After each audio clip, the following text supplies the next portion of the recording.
ಹರೇ ರಾಮ.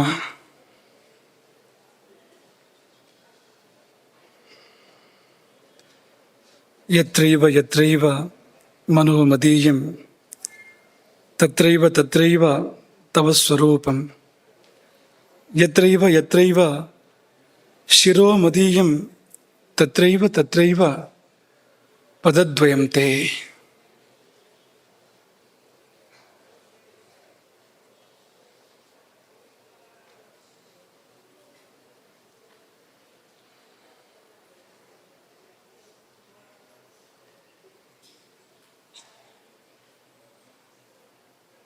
ಅನ್ನಪೂರ್ಣೈ ಸದಾ ಪೂರ್ಣೈ ಶಂಕರ ಪ್ರಾಣವಲ್ಲಭೆ ಜ್ಞಾನ ವೈರಾಗ್ಯ ಸಿದ್ಧ್ಯರ್ಥಂ ಭಿಕ್ಷಾಂ ದೇಹಿ ಚ ಪಾರ್ವತಿ.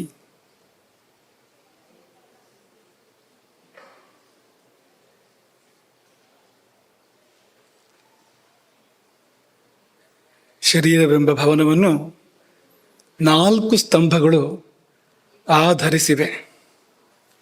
ಒಂದು ಪ್ರಧಾನವಾದ ಸ್ತಂಭ, ಮತ್ತೆ 3 ಉಪಸ್ತಂಭಗಳು. ಒಂದು ಪ್ರಧಾನವಾದ ಸ್ತಂಭ, ಮತ್ತೆ 3 ಉಪಸ್ತಂಭಗಳು. ಪ್ರಧಾನವಾದ ಸ್ತಂಭ ಯಾವುದು? ಕರ್ಮವೇ ಶರೀರವನ್ನು ಆಧರಿಸಿದೆ. ಎಲ್ಲಿವರೆಗೆ ಕರ್ಮವೋ ಅಲ್ಲಿವರೆಗೆ ಜೀವನ. ಕರ್ಮ ಮುಗಿದ ಕ್ಷಣ ಮರಣ, ಶರೀರ ಬಿದ್ದು ಹೋಗುವಂಥದ್ದು. ಅಲ್ಲಿವರೆಗೆ ಬೀಳದಂತೆ ಕಾಪಿಡುತ್ತದೆ ನಮ್ಮ ಕರ್ಮ. ಅದಕ್ಕೆ ಪೂರಕವಾಗಿ ಈ ಶರೀರ ಭವನವನ್ನು ಹೊತ್ತು ನಿಂತಿರತಕ್ಕಂಥ ಮತ್ತೆ 3 ಸ್ತಂಭಗಳು. 1 2 3 ಆಹಾರ, ನಿದ್ರೆ ಮತ್ತು ಬ್ರಹ್ಮಚರ್ಯ. ಈ 3 ಉಪಸ್ತಂಭಗಳು ಕರ್ಮಕ್ಕೆ ಬೆಂಬಲವಾಗಿ ನಿಂತಿವೆ, ಶರೀರ ಬಿದ್ದು ಹೋಗದಂತೆ ಕಾದಿವೆ. ಅವುಗಳ ಮಧ್ಯೆ ಆಹಾರದ ಬಗ್ಗೆ ಕೆಲವು ಮಾತುಗಳನ್ನು ನಿನ್ನೆ ಹೇಳಿದ್ವು, ಹಲವು ಮಾತುಗಳನ್ನು ಮುಂದೆ ಹೇಳಲಿಕ್ಕಿದೆ. ನಿದ್ರೆಯ ಬಗ್ಗೆ ಕೂಡ ನಿನ್ನೆ ಕೆಲವು ಮಾತುಗಳನ್ನು ಹೇಳಿದ್ದೇವೆ, ಅದರ ಮುಂದುವರಿಕೆ ಇವತ್ತಿದೆ. ಇದೆರಡು ತುಂಬ ಒಂದಕ್ಕೊಂದು ಸಂಬಂಧಪಟ್ಟಿರ್ತಕ್ಕಂಥ ಸಂಗತಿಗಳು. ಯಾಕೆಂದರೆ ಆಹಾರದ ಸಮಯದಲ್ಲಿ ನಿದ್ದೆ ಮಾತು ಏಕೆಂದರೆ ಅದಿಲ್ಲದೆ ಇದಿಲ್ಲ, ಇದಿಲ್ಲದೆ ಅದಿಲ್ಲ, ಇದು ಹಾಳಾದರೆ ಅದು ಹಾಳು, ಅದು ಹಾಳಾದರೆ ಇದು ಹಾಳು ಎನ್ನುವ ಕಾರಣಕ್ಕೆ ಆಹಾರದ ಪ್ರವಚನ ಸರಣಿಯ ಅಂಗವಾಗಿ ನಿದ್ರೆ. ಹಾಗಲ್ಲ, ಆಹಾರದ ಪ್ರವಚನದ ಸರಣಿಯ ಅಂಗವಾಗಿ ನಿದ್ರೆ ಅಂದರೆ ಇನ್ನು ಕೂತು ನೀವು ಮಾಡಬೇಕಾಗಿರೋಂಥದ್ದಲ್ಲ. ಅದು ಈ ಪ್ರವಚನ ಸರಣಿಯ ಅಂಗವಾಗಿ ನಿದ್ದೆ ವಿಷಯವನ್ನು ಕೂಡ ಪ್ರಸ್ತಾಪ ಮಾಡಬೇಕಾಗ್ತದೆ. ಯಾಕೆಂದರೆ ಆಚಾರ್ಯರು ನಿರೂಪಣೆ ಮಾಡಿದ ಕ್ರಮವೇ ಆಗಿದೆ. ಉಪಸ್ತಂಭಗಳು ಎಂಬುದಾಗಿ 3 ಒಟ್ಟಿಗೆ ಹೇಳಿದ್ದಾರೆ. ಯಾವುದನ್ನ? ಆಹಾರ, ನಿದ್ರೆ, ಬ್ರಹ್ಮಚರ್ಯ 3 ಕೂಡ ಒಟ್ಟಿಗೆ ಹೇಳಿದ್ದಾರೆ. 3 ಬೇಕು, 1ರಿಂದ ಆಗೋದಿಲ್ಲ, 3 ಕೂಡ ಬೇಕು ಅಂತ. ಹಾಗಾಗಿ ಜೊತೆಗಿರುವ 12 ಸಂಗತಿಗಳನ್ನು ಸಂಕ್ಷಿಪ್ತ ಪರಿಚಯ ಮಾಡಿಕೊಂಡು ಒಂದರ ಬಗ್ಗೆ ನಾವು ವಿಸ್ತಾರವಾಗಿ ಹೋಗಬೇಕಾಗಿದೆ.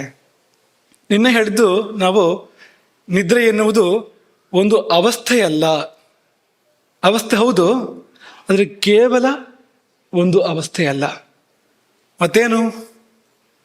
ಅದೊಂದು ದೇವತೆ.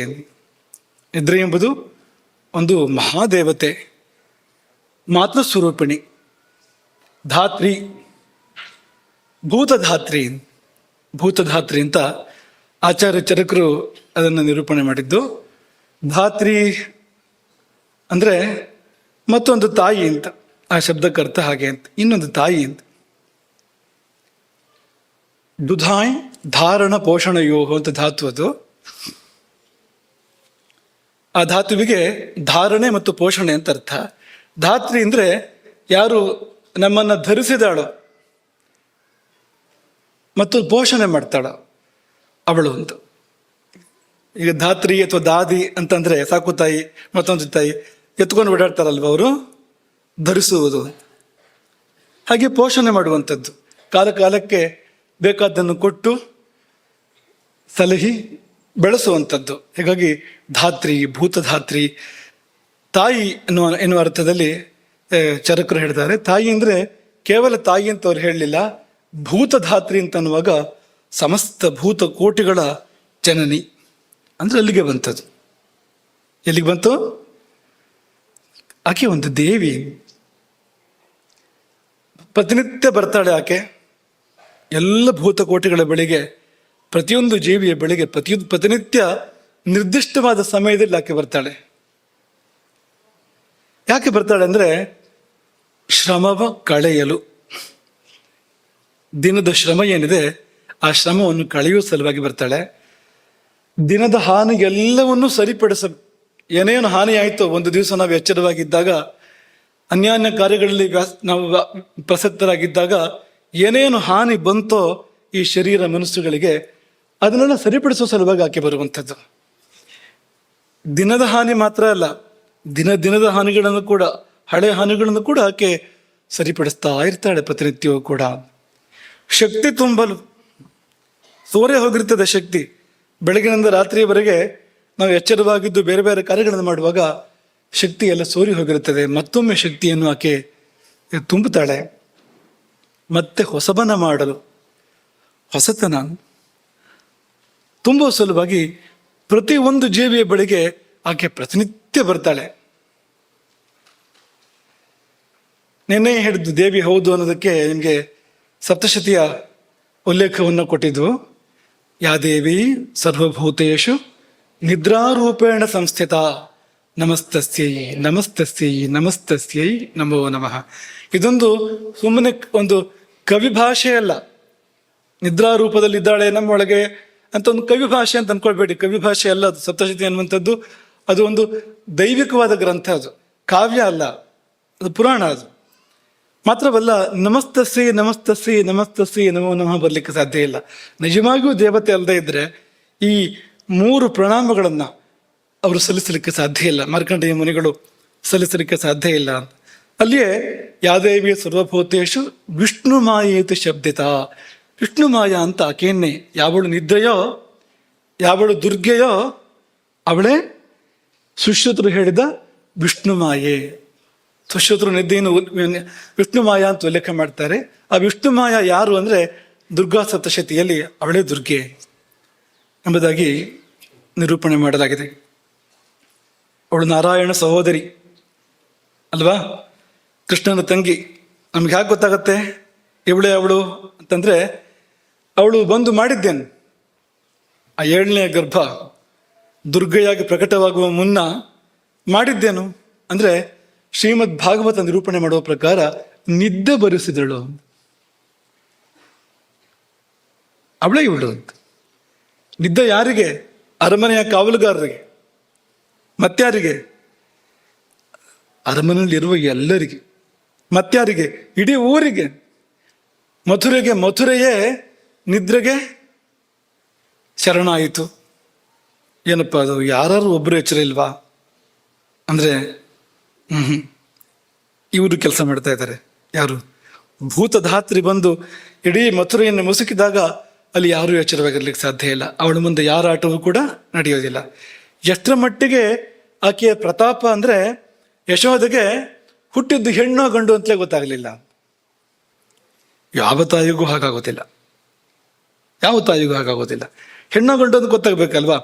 ಶ್ರಮದಿಂದಲೋ ಅಥವಾ ಇನ್ಯಾವ ಕಷ್ಟದಿಂದಲೋ ಮತ್ತೆ ನಿದ್ದೆ ಬರಬಹುದು, ಎಚ್ಚರ ಅಳಿಬಹುದು. ಆದರೆ ಹುಟ್ಟಿದ್ದು ಹೆಣ್ಣೋ ಗಂಡು ಅಂತ ನೋಡದೇ ಇರ್ಲಿಕ್ಕೆ ಸಾಧ್ಯವಾ ಅಂದ್ರೆ ಇಲ್ಲ. ಅಲ್ಲಿ ವಿಷ್ಣು ಮಾಯೆ ಕೆಲಸ ಮಾಡ್ತಾ ಇದ್ದಾಳೆ. ಮುಸುಕಿ ನಿಂಗೆ ಏನೂ ಗೊತ್ತಾಗೋಗಿಲ್ಲ ಅಂತ. ಹಾಗಾಗಿ ಹುಟ್ಟಿದ್ದು ಹೆಣ್ಣು ಮಗು, ಕೃಷ್ಣ ನನ್ನ ಮಗ, ಕೃಷ್ಣ ನನ್ನ ಮಗ ಅಂತ ಆಕೆ ಓಡಾಡಿದ್ಲು ಆಮೇಲೆ ಅಂತ ಸ್ಪಷ್ಟವಾಗಿ ಭಾಗವತ ಉಲ್ಲೇಖವನ್ನು ಮಾಡ್ತದೆ. ಆಕೆಗೆ ಗೊತ್ತೇ ಆಗಲಿಲ್ಲ ಹೆಣ್ಣೋ ಗಂಡು ಅಂತ. ನಾವು ನಂಬೋಕ್ಕೂ ಸಾಧ್ಯ ಇಲ್ಲ. ಹೇಗೆ ಗೊತ್ತಾಗೋದಿಲ್ಲ? ದೊಡ್ಡ ಪ್ರಶ್ನೆ ಬರ್ತದೆ.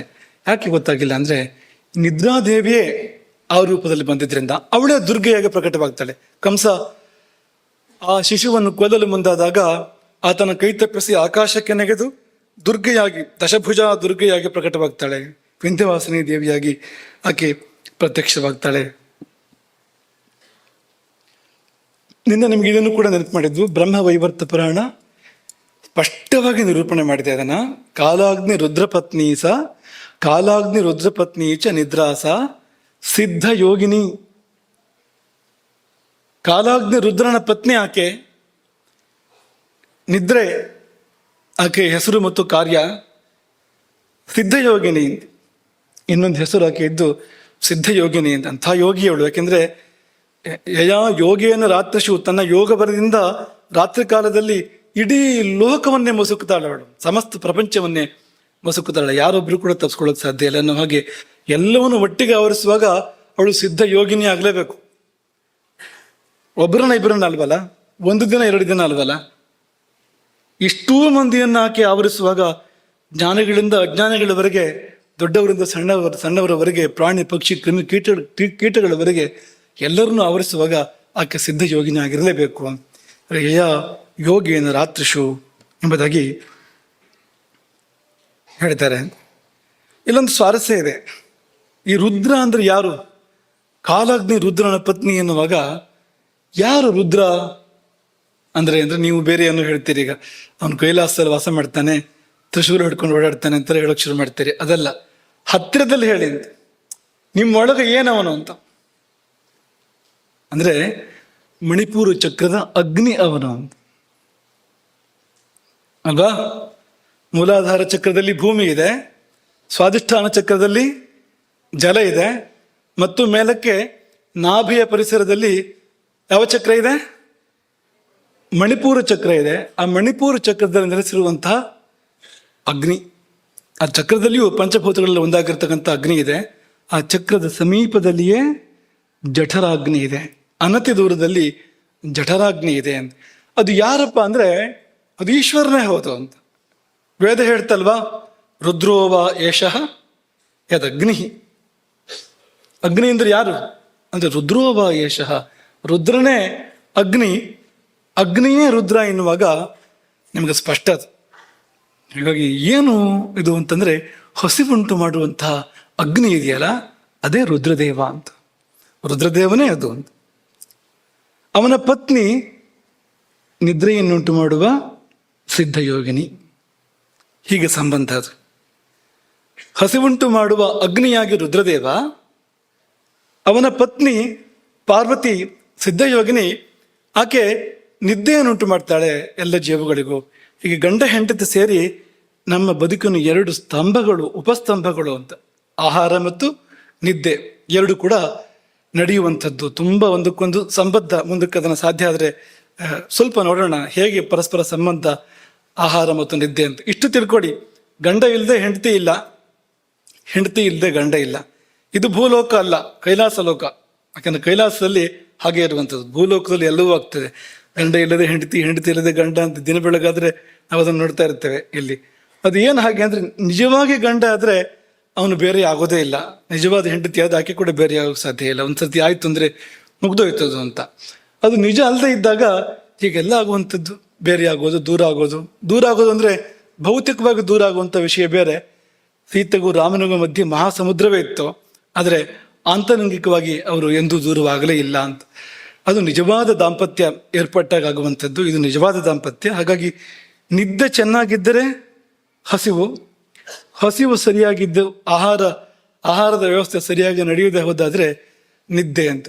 ಎರಡೂ ಕೂಡ ಪರಸ್ಪರ ತುಂಬ ಸಂಬದ್ಧ ಅಂತ. ನಿನ್ನೆ ಹೇಳಿದ್ದನ್ನು ನೆನಪು ಮಾಡುವಂಥದ್ದು, ರಾತ್ರಿ ಆ ಸಮಯದಲ್ಲಿ ಬಂದರೆ, ಯಾವ ಸಮಯ ಅಂತ ಬಂದು ನಿರೂಪಣೆ ಮಾಡ್ತೇವೆ, ಹೇಳಿದ ಸಮಯ ಇದೆ ರಾತ್ರಿ, ಆ ಸಮಯದಲ್ಲಿ ಬಂದರೆ ಅದು ಭೂತಧಾತ್ರಿ, ಸಿದ್ಧಯೋಗಿನಿ, ಪಾರ್ವತಿ, ವಿಷ್ಣು ಮಾಯ. ಅದನ್ನು ಬಿಟ್ಟು ಬೇರೆ ಸಮಯದಲ್ಲಿ ಬಂದರೆ ಅದು ಅದಲ್ಲ. ಮತ್ತೇನು? ಕಾಲರಾತ್ರಿ. ಯಾಕೆಂದ್ರೆ ಈ ಸಿದ್ಧಯೋಗಿನಿಯನ್ನು ವರ್ಣನೆ ಮಾಡುವಾಗ ಸ್ಪಷ್ಟವಾಗಿ ಹೇಳಿದ್ದೇನು? ಸರ್ವಲೋಕಾಹ ಸಮಾಚ್ಛನ್ನಾಹ ಯಯಾ ಯೋಗೇನ ರಾತ್ರಿಷು. ಹಗಲು ಬಂದರೆ ಅದಲ್ಲ, ಸಂಧ್ಯಾಕಾಲದಲ್ಲಿ ಬಂದರೂ ಕೂಡ ಅದಲ್ಲ. ಬಂದಿದ್ದು ಭೂತಧಾತ್ರಿ ಅಲ್ಲ, ಸಂಶಯ ಬೇಡ ಅಂತ. ಅದಲ್ಲ ಅಂತಾದ್ರೆ ಅದು ನಮ್ಮ ಒಳ್ಳೇದಕ್ಕೆ ಬಂದಿದ್ದಲ್ಲ ಅಂತ, ಅದರಿಂದ ನಮ್ಗೆ ಒಳ್ಳೇದಾಗೋದಿಲ್ಲ ಅಂತ. ನಿಜವಾದ ನಿದ್ದೆಯಲ್ಲಿ ಯಾವ್ಯಾವ ಲಾಭಗಳಾಗಬೇಕೋ ಆ ಲಾಭಗಳಾಗೋದಿಲ್ಲ.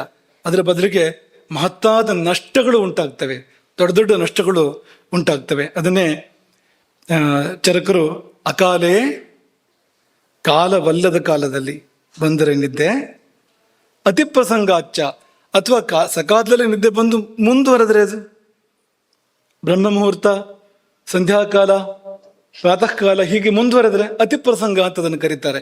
ಎಲ್ಲಿವರೆಗೆ ಇರಬೇಕಾಗಿತ್ತೋ ಯಾವ ಗಡಿಯವರೆಗೆ ಅದನ್ನು ದಾಟಿ ಮುಂದಕ್ಕೆ ಹೋಗುವಂಥದ್ದು. ಮುಂದಿನ ಭಾಗ ಅದು ಭೂತಧಾತ್ರಿ ಅಲ್ಲ, ಅದು ಸಹಜವಾದ ನಿದ್ರೆ ಅಲ್ಲ, ಅದು ಹಾನಿಕಾರಕವಾಗಿರ್ತಕ್ಕಂಥದ್ದು ಅಂತ. ಹಾಗಾಗಿ ಅಕಾಲೇ ಅತಿಪ್ರಸಂಗಾಚ್ಚ ನಿದ್ರಾ ನಿಷೇವಿತ, ಯಾವ ನಿದ್ದೆ ಅದು ನಮಗೆ ಏರ್ಪಡ್ತದೋ ಅದು ಸುಖಾಯುಷಿ ಪರಾಕುರ್ಯಾತ್, ಈ ಎರಡನ್ನು ಕಿತ್ಕೊಳ್ತದೆ ಅಂತ. ಒಂದು ಸುಖ, ನಮ್ಮ ಸುಖನಾಶಕ್ಕೆ ಇರುವಂಥದ್ದು. ಇನ್ನೊಂದು ಆಯುಸ್ಸನ್ನೇ ನಾಶ ಮಾಡುವಂಥದ್ದು ಕಾಲರಾತ್ರಿ ಎಂಬುದಾಗಿ ಚರಕರು ಹೇಳಿದರು. ಪುನಃ ಅವರು ಯೋಗದ ಸ್ಪರ್ಶವನ್ನಿಟ್ಟು ಇನ್ನೊಂದು ಮಾತನ್ನು ಹೇಳಿದರು. ಸಕಾಲಕ್ಕೆ ಬಂದರೆ ಸೈವ ಯುಕ್ತ ಪುನರ್ಯುಂಕ್ತೆ ನಿದ್ರಾ ದೇಹಂ ಸುಖಾಯುಷ. ಸಕಾಲಕ್ಕೆ ಬಂದಾಗ ಅದು ಭೂತಧಾತ್ರಿಯೇ ಹೌದು, ಸಾಕ್ಷಾತ್ ಜಗಜ್ಜನನಿಯೇ ಹೌದು. ಆಕೆ ಸುಖವನ್ನು ಮತ್ತು ಆಯುಸ್ಸನ್ನು ಕೊಡುತ್ತಾಳೆ. ಅಷ್ಟೇ ಅಲ್ಲ, ಹೆಚ್ಚಿನದನ್ನು ಕೊಡ್ತಾಳೆ. ಪುರುಷಂ ಯೋಗಿನಂ ಸಿದ್ಧ್ಯಾ ಯುಂಕ್ತೆ, ಸಿದ್ಧಿಯನ್ನು ಕೊಡ್ತಾಳೆ, ಸಿದ್ಧಿಗಳನ್ನು ಕೊಡ್ತಾಳೆ, ಪರಮಸಿದ್ಧಿಯನ್ನು ಮೋಕ್ಷವನ್ನು ಕೂಡ ಕೊಡ್ತಾಳೆ. ಧ್ಯಾನವಾಗಿ ಆಕೆ ಪರಿಣಮಿಸ್ತಾಳೆ ಎನ್ನುವ ಮಾತನ್ನು ಕೂಡ ಚರಕರು ಹೇಳಿದ್ದಾರೆ. ನಿದ್ದೆ ಅಂದರೆ ಒಂದೇ ಅಲ್ಲ, ನಿದ್ದೆಯಲ್ಲಿ ಹಲವು ವಿಧಗಳಿದೆ. 7 ವಿಧ ಮುಖ್ಯವಾಗಿ ಹೇಳ್ತಾರೆ. 7 ವಿಧ, 3 ವಿಧ ಹೀಗೆಲ್ಲ ಹೇಳ್ತಾರೆ. ತಮೋಭವ, ಶ್ಲೇಷ್ಮ ಸಮುದ್ಭವ, ಮನುಷ್ಯರೀರ ಶ್ರಮ ಸಂಭವ, ಆಗಂತುಕಿ, ವ್ಯಾಧ್ಯನುವರ್ತಿನಿ, ಹೀಗೆಲ್ಲ ಬೇರೆ ಬೇರೆ ಬಗೆಯಲ್ಲಿ ಹೇಳ್ತಾರೆ. ಕೊಟ್ಟ ಕೊನೆಯದ್ದು ರಾತ್ರಿ ಸ್ವಭಾವ ಪ್ರಭಾವ, ರಾತ್ರಿಯ ಸ್ವಭಾವದಿಂದಲೇ ಹುಟ್ಟಿ ಬರುವಂಥ ನಿದ್ರೆ, ಸಹಜವಾದ ನಿದ್ರೆ ಅಂತೆಲ್ಲ ಹೇಳ್ತಾರೆ. ಅದರಲ್ಲಿ ಒಂದು ಮಾತ್ರ ಒಳ್ಳೆಯದು, ಈ 4 ಕೆಟ್ಟದ್ದು. ಈ 4 ಕೂಡ ಅವೆಲ್ಲ ದುರ್ದೇವತೆಗಳು ಹೊರತು ಅವು ನಮಗೆ ಮಂಗಲ ಕೊಡ್ತಕ್ಕಂಥ ದೇವತೆಗಳಲ್ಲ, ಶುಭವನ್ನು ಕೊಡ್ತಕ್ಕಂಥ ದೇವತೆಗಳಲ್ಲ. ಹಾಗೆ ನಿನ್ನೆ ತಾಮಸ, ರಾಜಸ, ಸಾತ್ವಿಕ ನಿದ್ರೆಗಳ ಬಗ್ಗೆ ಹೇಳಿದ್ದು. ಹಗಲು ಅಂತಿಲ್ಲ, ರಾತ್ರಿ ಅಂತಿಲ್ಲ, ಯಾವಾಗಲೂ ಬರ್ತಾ ಇದ್ರೆ ಅದು ತಾಮಸ ನಿದ್ರೆ. ನೀವು ಕೇಳ್ಬೋದು, ನಿದ್ರೆ ಅಂದರೆ ತಾಮಸ ಅಲ್ವಾ? ತಮೋಗುಣದಿಂದಲೇ ಬರುವಂಥದ್ದು ನಿದ್ದೆ ಅಂದರೆ. ಎಚ್ಚರ ರಜೋಗುಣದಿಂದ, ಈ ಹಗಲಿನ ಚಟುವಟಿಕೆಗಳು, ಜಾಗೃತ ಅವಸ್ಥೆ ರಜೋಗುಣದಿಂದ, ಧ್ಯಾನ ಸತ್ವಗುಣದಿಂದ ಅಂತಾಗುವಾಗ ನಿದ್ದೆ ಅಂದರೆ ತಮೋಗುಣ ಅಲ್ವಾ ಅಂದರೆ, ಹೌದು, ನಿದ್ದೆಯೆಲ್ಲ ತಮೋಗುಣದಿಂದಲೇ ಬರುವಂಥದ್ದು. ಆದರೆ ಅದರಲ್ಲಿ ಈ ಸಹಜ ನಿದ್ರೆ ಏನಿದೆ ಅದಕ್ಕೆ ಸತ್ವಗುಣದ ಲೇಪ ಇದೆ, ಸ್ಪರ್ಶ ಇದೆ. ಉಳಿದ ನಿದ್ರೆಗಳು ಅತಿತಾಮಸ, ಈ ಹಗಲು ರಾತ್ರಿ ಎಲ್ಲ ಬರುವಂಥದ್ದು ಅತಿತಾಮಸ ಅಂತ. ಅದು ಅಂತ ಮಾತ್ರವಲ್ಲ, ತಮಸ್ಸು ರಜಸ್ಸಿನ ಹಾವಳಿಯಾಗಿ ಬರುವಂಥದ್ದು, ಅದು ಅನಿಮಿತ್ತಂ, ಹೊತ್ತು ಗೊತ್ತು ಎಲ್ಲೇ ಬರುವಂಥದ್ದು, ಎಷ್ಟೆಷ್ಟು ಹೊತ್ತಿಗಾರು ಬರುವಂಥದ್ದು. ಈ ಪ್ರವಚನ ಕಟ್ತಾ ಇರುವಾಗ ಬರುವಂಥದ್ದು ಅದು ಅಂಥದ್ದೇ. ಅದು ಯಾವುದು ರಾಜಸ ನಿದ್ರೆ. ಅದು ಅದಕ್ಕೆ ಹಾಸಿಗೆ ಬೇಡ, ದಿಂಬು ಬೇಡ, ಏನೂ ಬೇಡ, ಒಳ್ಳೆ ಪ್ರವಚನ ಇದ್ರೆ ಸಾಕು. ಅದು ಒಳ್ಳೆ ಪ್ರವಚನಕ್ಕೆ ಬರುವಂಥದ್ದು. ಅದು ಏನಾದ್ರು ಬೇಡದೇ ಇರೋದು ನಡೀತಾ ಇದ್ರೆ ಆಸಕ್ತಿಯಿಂದ ನೋಡ್ತಾ ಇರ್ತಾನೆ, ಕೇಳ್ತಾ ಇರ್ತಾನೆ ಅದನ್ನ. ಅದೇ ಬೇಕಾದ ಏನಾದ್ರು ನಡೀತಾ ಇದ್ರೆ ಒಳ್ಳೆ ನಿದ್ರೆ, ಏನಪ್ಪ ಈ ದುರಂತ ಅಂತ, ಅದು ರಾಜಸ ನಿದ್ರೆ. ಅದು ಹಾಗೆ ಸಾತ್ವಿಕ ನಿದ್ರೆ ಅರ್ಧರಾತ್ರಿಯಲ್ಲಿ ಬರುವಂಥದ್ದು, ಸರಿರಾತ್ರಿಯಲ್ಲಿ ಬರುವಂಥದ್ದು. ಅದರ ಹಿಂದು ಮುಂದಾಗಿ ಅದಕ್ಕೆ ವ್ಯಾಪ್ತಿ ಇದೆ. ಆ ನಿದ್ದೆಯ ವ್ಯಾಪ್ತಿ ಹಿಂದೆ ಒಂದು ಯಾಮ, ಮುಂದೆ ಒಂದು ಯಾಮ ಇದೆ. ಮುಂದಕ್ಕೆ ಒಂಚೂರು ಸಾಧ್ಯ ಆದರೆ ಅದನ್ನು ವಿವರಿಸ್ತೇವೆ. ಇನ್ನು ವೈಕಾರಿಕಿ ಅಂತ ಮತ್ತೊಂದು, ಅದು ನಿದ್ದೆಯೋ ಅಲ್ಲವೋ ಅನ್ನೋ ಥರ ಹೇಳ್ಬಿಟ್ಟಿದ್ದಾರೆ. ಅದನ್ನು ನಿದ್ದೆ ಅಂದ್ರೆ ನಿದ್ದೆ ಅಲ್ಲ ಅಂದ್ರೆ ಅಲ್ಲ, ನಿದ್ದೆ ಬರ್ದೇನೂ ಇರ್ಬೋದು ಅಂತ. ಯಾವುದೊಂದು ಕ್ಷೀಣ ಶ್ಲೇಷ್ಮಣ, ನಮ್ಮ ಶರೀರದಲ್ಲಿ ಕಪಧಾತು ಕ್ಷೀಣವಾದಾಗ, ಅನಿಲ ಬಹುಲಾನಾಂ, ವಾತ ಉದ್ರೇಕಗೊಂಡಾಗ, ಮನಃಶರೀರ ಆವಿತಾಪವತಾಂ, ಮನಸ್ಸಿಗೆ ಏನೋ ಕಷ್ಟ, ಶರೀರಕ್ಕೆ ಏನೋ ಸುಸ್ತು ಅಂತೆಲ್ಲ ಇದ್ದಾಗ ಬರುವಂಥದ್ದು ಅದು ನಿದ್ದೆ ಅಲ್ಲ, ಅಥವಾ ನಿದ್ದೆ ಬರೋದಿಲ್ಲ ಆ ಸಮಯದಲ್ಲಿ. ಎರಡರಲ್ಲೊಂದು. ಹೀಗೆಲ್ಲ ಹೇಳಿ ನಿದ್ರಾ ಹೇತು ಸ್ತಮಃ, ಹೌದು ನಿದ್ದೆಗೆ ಕಾರಣ ತಮೋಗುಣವೇ ಹೌದು. ಆದರೆ ಅಲ್ಲೊಂಚೂರು ಸತ್ವಗುಣದ ಸ್ಪರ್ಶ ಲೇಪ ಇದ್ದಾಗ ರೀತಿ ಬೇರೆ ಆಗ್ತಿದೆ. ಸತ್ವಗುಣ ತಮೋಗುಣವನ್ನು ನಿಯಂತ್ರಿಸುವಾಗ ತಮೋಗುಣದ ಆಧಿಕ್ಯ ಇರ್ಬೋದು, ಆದರೆ ಇರುವ ಅಲ್ಪ ಸತ್ವಗುಣವೇ ಮೂಲವಾಗಿದೆ ಆ ತಮೋಗುಣಕ್ಕೆ ಎನ್ನುವಂತ ಇದ್ದಾಗ ಆ ನಿದ್ದೆ ಮಾಡುವುದು ಶುಭವನ್ನೇ ಎಂಬುದಾಗಿ ಅದನ್ನು ಹೇಳಿದ್ರು. ಸುಶ್ರುತರು ಅದನ್ನು ಹೇಳ್ತಾರೆ. ನಿದ್ರಾ ಹೇತು ಸ್ತಮಃ ಸತ್ವಂ ಬೋಧನೆ ಹೇತು ರುಚ್ಯತೆ. ನಿದ್ದೆಗೆ ತಮಸ್ಸೆ ಕಾರಣ, ಎಚ್ಚರವಾಗ್ತದಲ್ಲ ಅದು ಸತ್ವಗುಣದಿಂದ.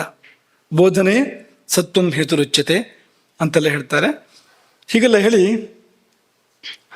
ಈಗ ಏನು ಮಾಡಬೇಕು ಈ ನಿದ್ದೆಗೆ ಅಂದರೆ, ಈಗ ನೀವು ನಿನ್ನೆವರೆಗಿನ ನಿಮ್ಮ ಆಲೋಚನೆ ಬೇರೆ ಇತ್ತು ಅಲ್ವಾ?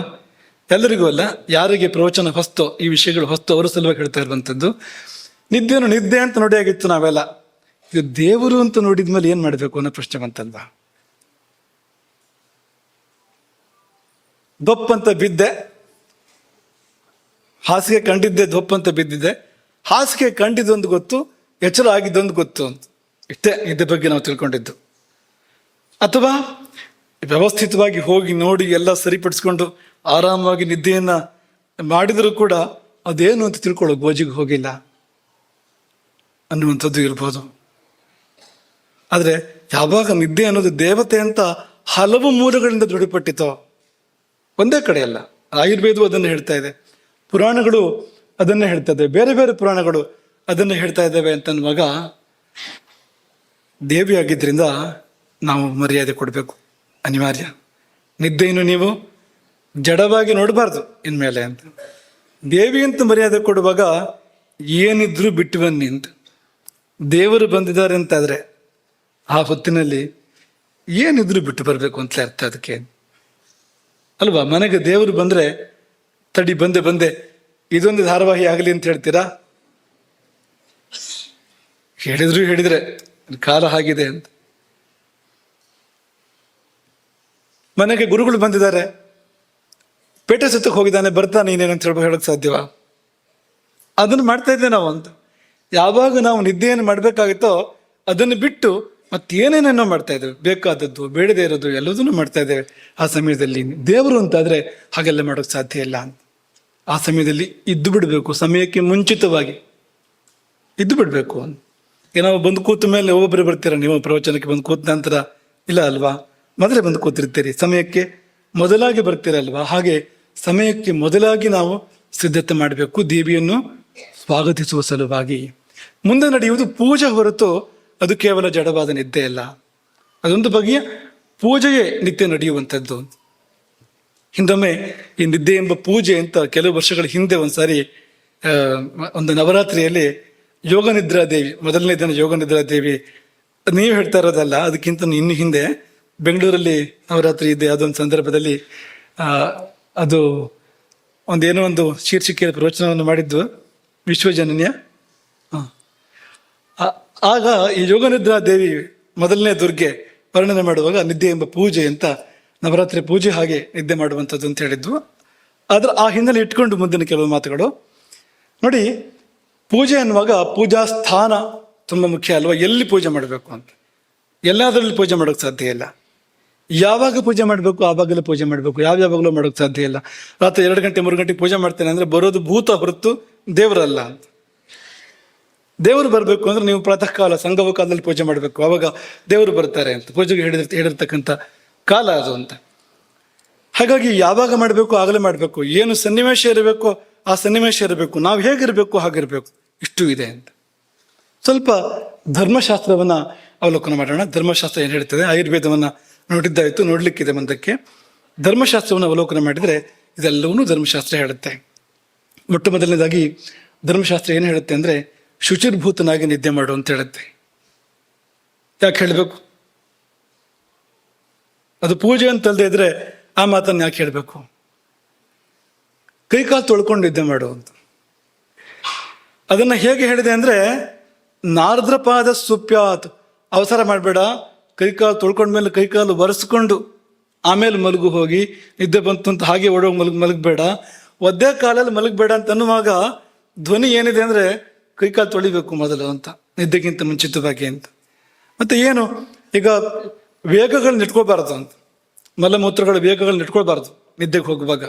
ಅದೆಲ್ಲವನ್ನು ಕಳೆದು ಕೈಕಾಲು ತೊಳೆದು ಶುದ್ಧನಾಗಿ ಬಂದು ನಿದ್ದೆಯನ್ನು ಮಾಡಬೇಕು ಅನ್ನೋದಕ್ಕೋಸ್ಕರವಾಗಿ ವಿಷ್ಣು ಸ್ಮೃತಿ ತನ್ನ ಅದರ 70ನೇ ಅಧ್ಯಾಯದಲ್ಲಿ ಈ ಮಾತುಗಳನ್ನು ಹೇಳ್ತಾ ಇದೆ. ನಾರ್ದ್ರಪಾದ ಸುಪ್ಯಾತ್ ನೋತ್ತರಾಪರ ಶಿರಾಹ. ಹಾಗಂದ್ರೆ ಏನು? ಉತ್ತರಕ್ಕಾಗಲಿ ಪಶ್ಚಿಮಕ್ಕಾಗಲಿ ತಲೆ ಮಾಡಿ ಮಲಗಬಾರ್ದು. ಉತ್ತರಕ್ಕಾಗಲಿ ಪಶ್ಚಿಮಕ್ಕಾಗಲಿ ತಲೆ ಮಾಡಿ ಮಲಗಬಾರ್ದು. ನೋತ್ತರಾಪರ ಶಿರಾಹ. ಯಾವಾಗಲೂ ದಕ್ಷಿಣಕ್ಕೆ ತಲೆ ಮಾಡಿ ಮಲಗಬಾರ್ದು ಅಂತ ಹೇಳಿ, ದಕ್ಷಿಣಕ್ಕೆ ತಿರುಗಿ ಕೂತ್ಕೊಂಡು ಪೂಜೆ ಮಾಡಬೇಡ, ಇನ್ನೊಂದು ಮಾಡಬೇಡ ಅಂತ ಹೇಳೋರು. ಇಲ್ಲಿ ಯಾಕೆ ಉತ್ತರ ಅಂತ ಹೇಳ್ತೀರಿ ಅಂದರೆ ಮುಖ ದಕ್ಷಿಣಕ್ಕಾಗತ್ತೆ. ಉತ್ತರಕ್ಕೆ ತಲೆ ಮಾಡಿ ಮಲಗಿದ್ರೆ ದೃಷ್ಟಿ ಮುಖ ದಕ್ಷಿಣಕ್ಕೆ ಹೋಗ್ತಾ ಇರುತ್ತೆ. ಆ ಕಾರಣಕ್ಕೋಸ್ಕರವಾಗಿ ಆ ಮಾತು ಅದು. ಹಾಗಾಗಿ ನೋತ್ತರಾಪರ ಶಿರಾಹ. ಇದನ್ನೇ ಆಚಾರ ಮಯೂಖ ಮಾರ್ಕಂಡೇಯ ಮಹರ್ಷಿ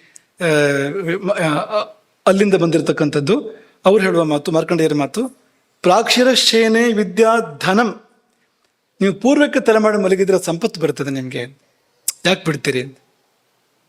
ಅನಾಯಾಸವಾಗಿ ಬರುವಂಥದ್ದು, ಮಲ್ಕೊಂಡು ಬರುವಂಥದ್ದು, ಯಾಕೆ ಬಿಡ್ಬೇಕು ನೀವು? ಪ್ರಾಕ್ಷಿರಶೇನೆ ವಿದ್ಯಾ ಧನಂ, ಸಂಪತ್ತು ಪೂರ್ವಕ್ಕೆ ತಲೆ ಮಾಡಿ ಮಲಗಿದ್ರೆ, ದಕ್ಷಿಣಕ್ಕೆ ತಲೆ ಮಾಡಿ ಮಲಗಿದ್ರೆ ಆಯುಸ್ಸು. ಯಾಕೆಂದ್ರೆ ಯಮನಿಗೆ ವಿರುದ್ಧವಾದ ದಿಕ್ಕನ್ನು ನೋಡ್ತಾ ಇರ್ತೀರಿ, ಉತ್ತರವನ್ನು ನೋಡ್ತಾ ಇರ್ತೀರಿ. ಉತ್ತರ ಅಂದ್ರೆ ಸ್ವರ್ಗದ ದಿಕ್ಕು, ಅದು ಆಯುಸ್ಸಿನ ದಿಕ್ಕು. ಅದು ದಕ್ಷಿಣ ಮೃತ್ಯುವಿನ ದಿಕ್ಕು. ದಕ್ಷಿಣಕ್ಕೆ ವಿರುದ್ಧ ಅಂದ್ರೆ ಆಯುಸ್ಸಿನ ದಿಕ್ಕು ಆಗ್ಬೇಕು ಅದು. ಹಾಗಾಗಿ ಆಯುಷ್ಯ ದಕ್ಷಿಣೆ ಅಂತ, ದಕ್ಷಿಣಕ್ಕೆ ತಲೆ ಮಾಡಿ ಮಲಗಿದ್ರೆ ಆಯುಸ್ಸು ಪ್ರಾಪ್ತ ಆಗುವಂಥದ್ದು. ಹಾಗೆ ಮಲಗದಲ್ಲೇ ಆಯುಸ್ಸನ್ನು ಹೆಚ್ಚು ಮಾಡೋದು ಕಲ್ತ್ಕೊಳ್ಳಿ ಅಂತ, ಸುಲಭವಾದ ದಾರಿ ಇದೆ ಅಂತ.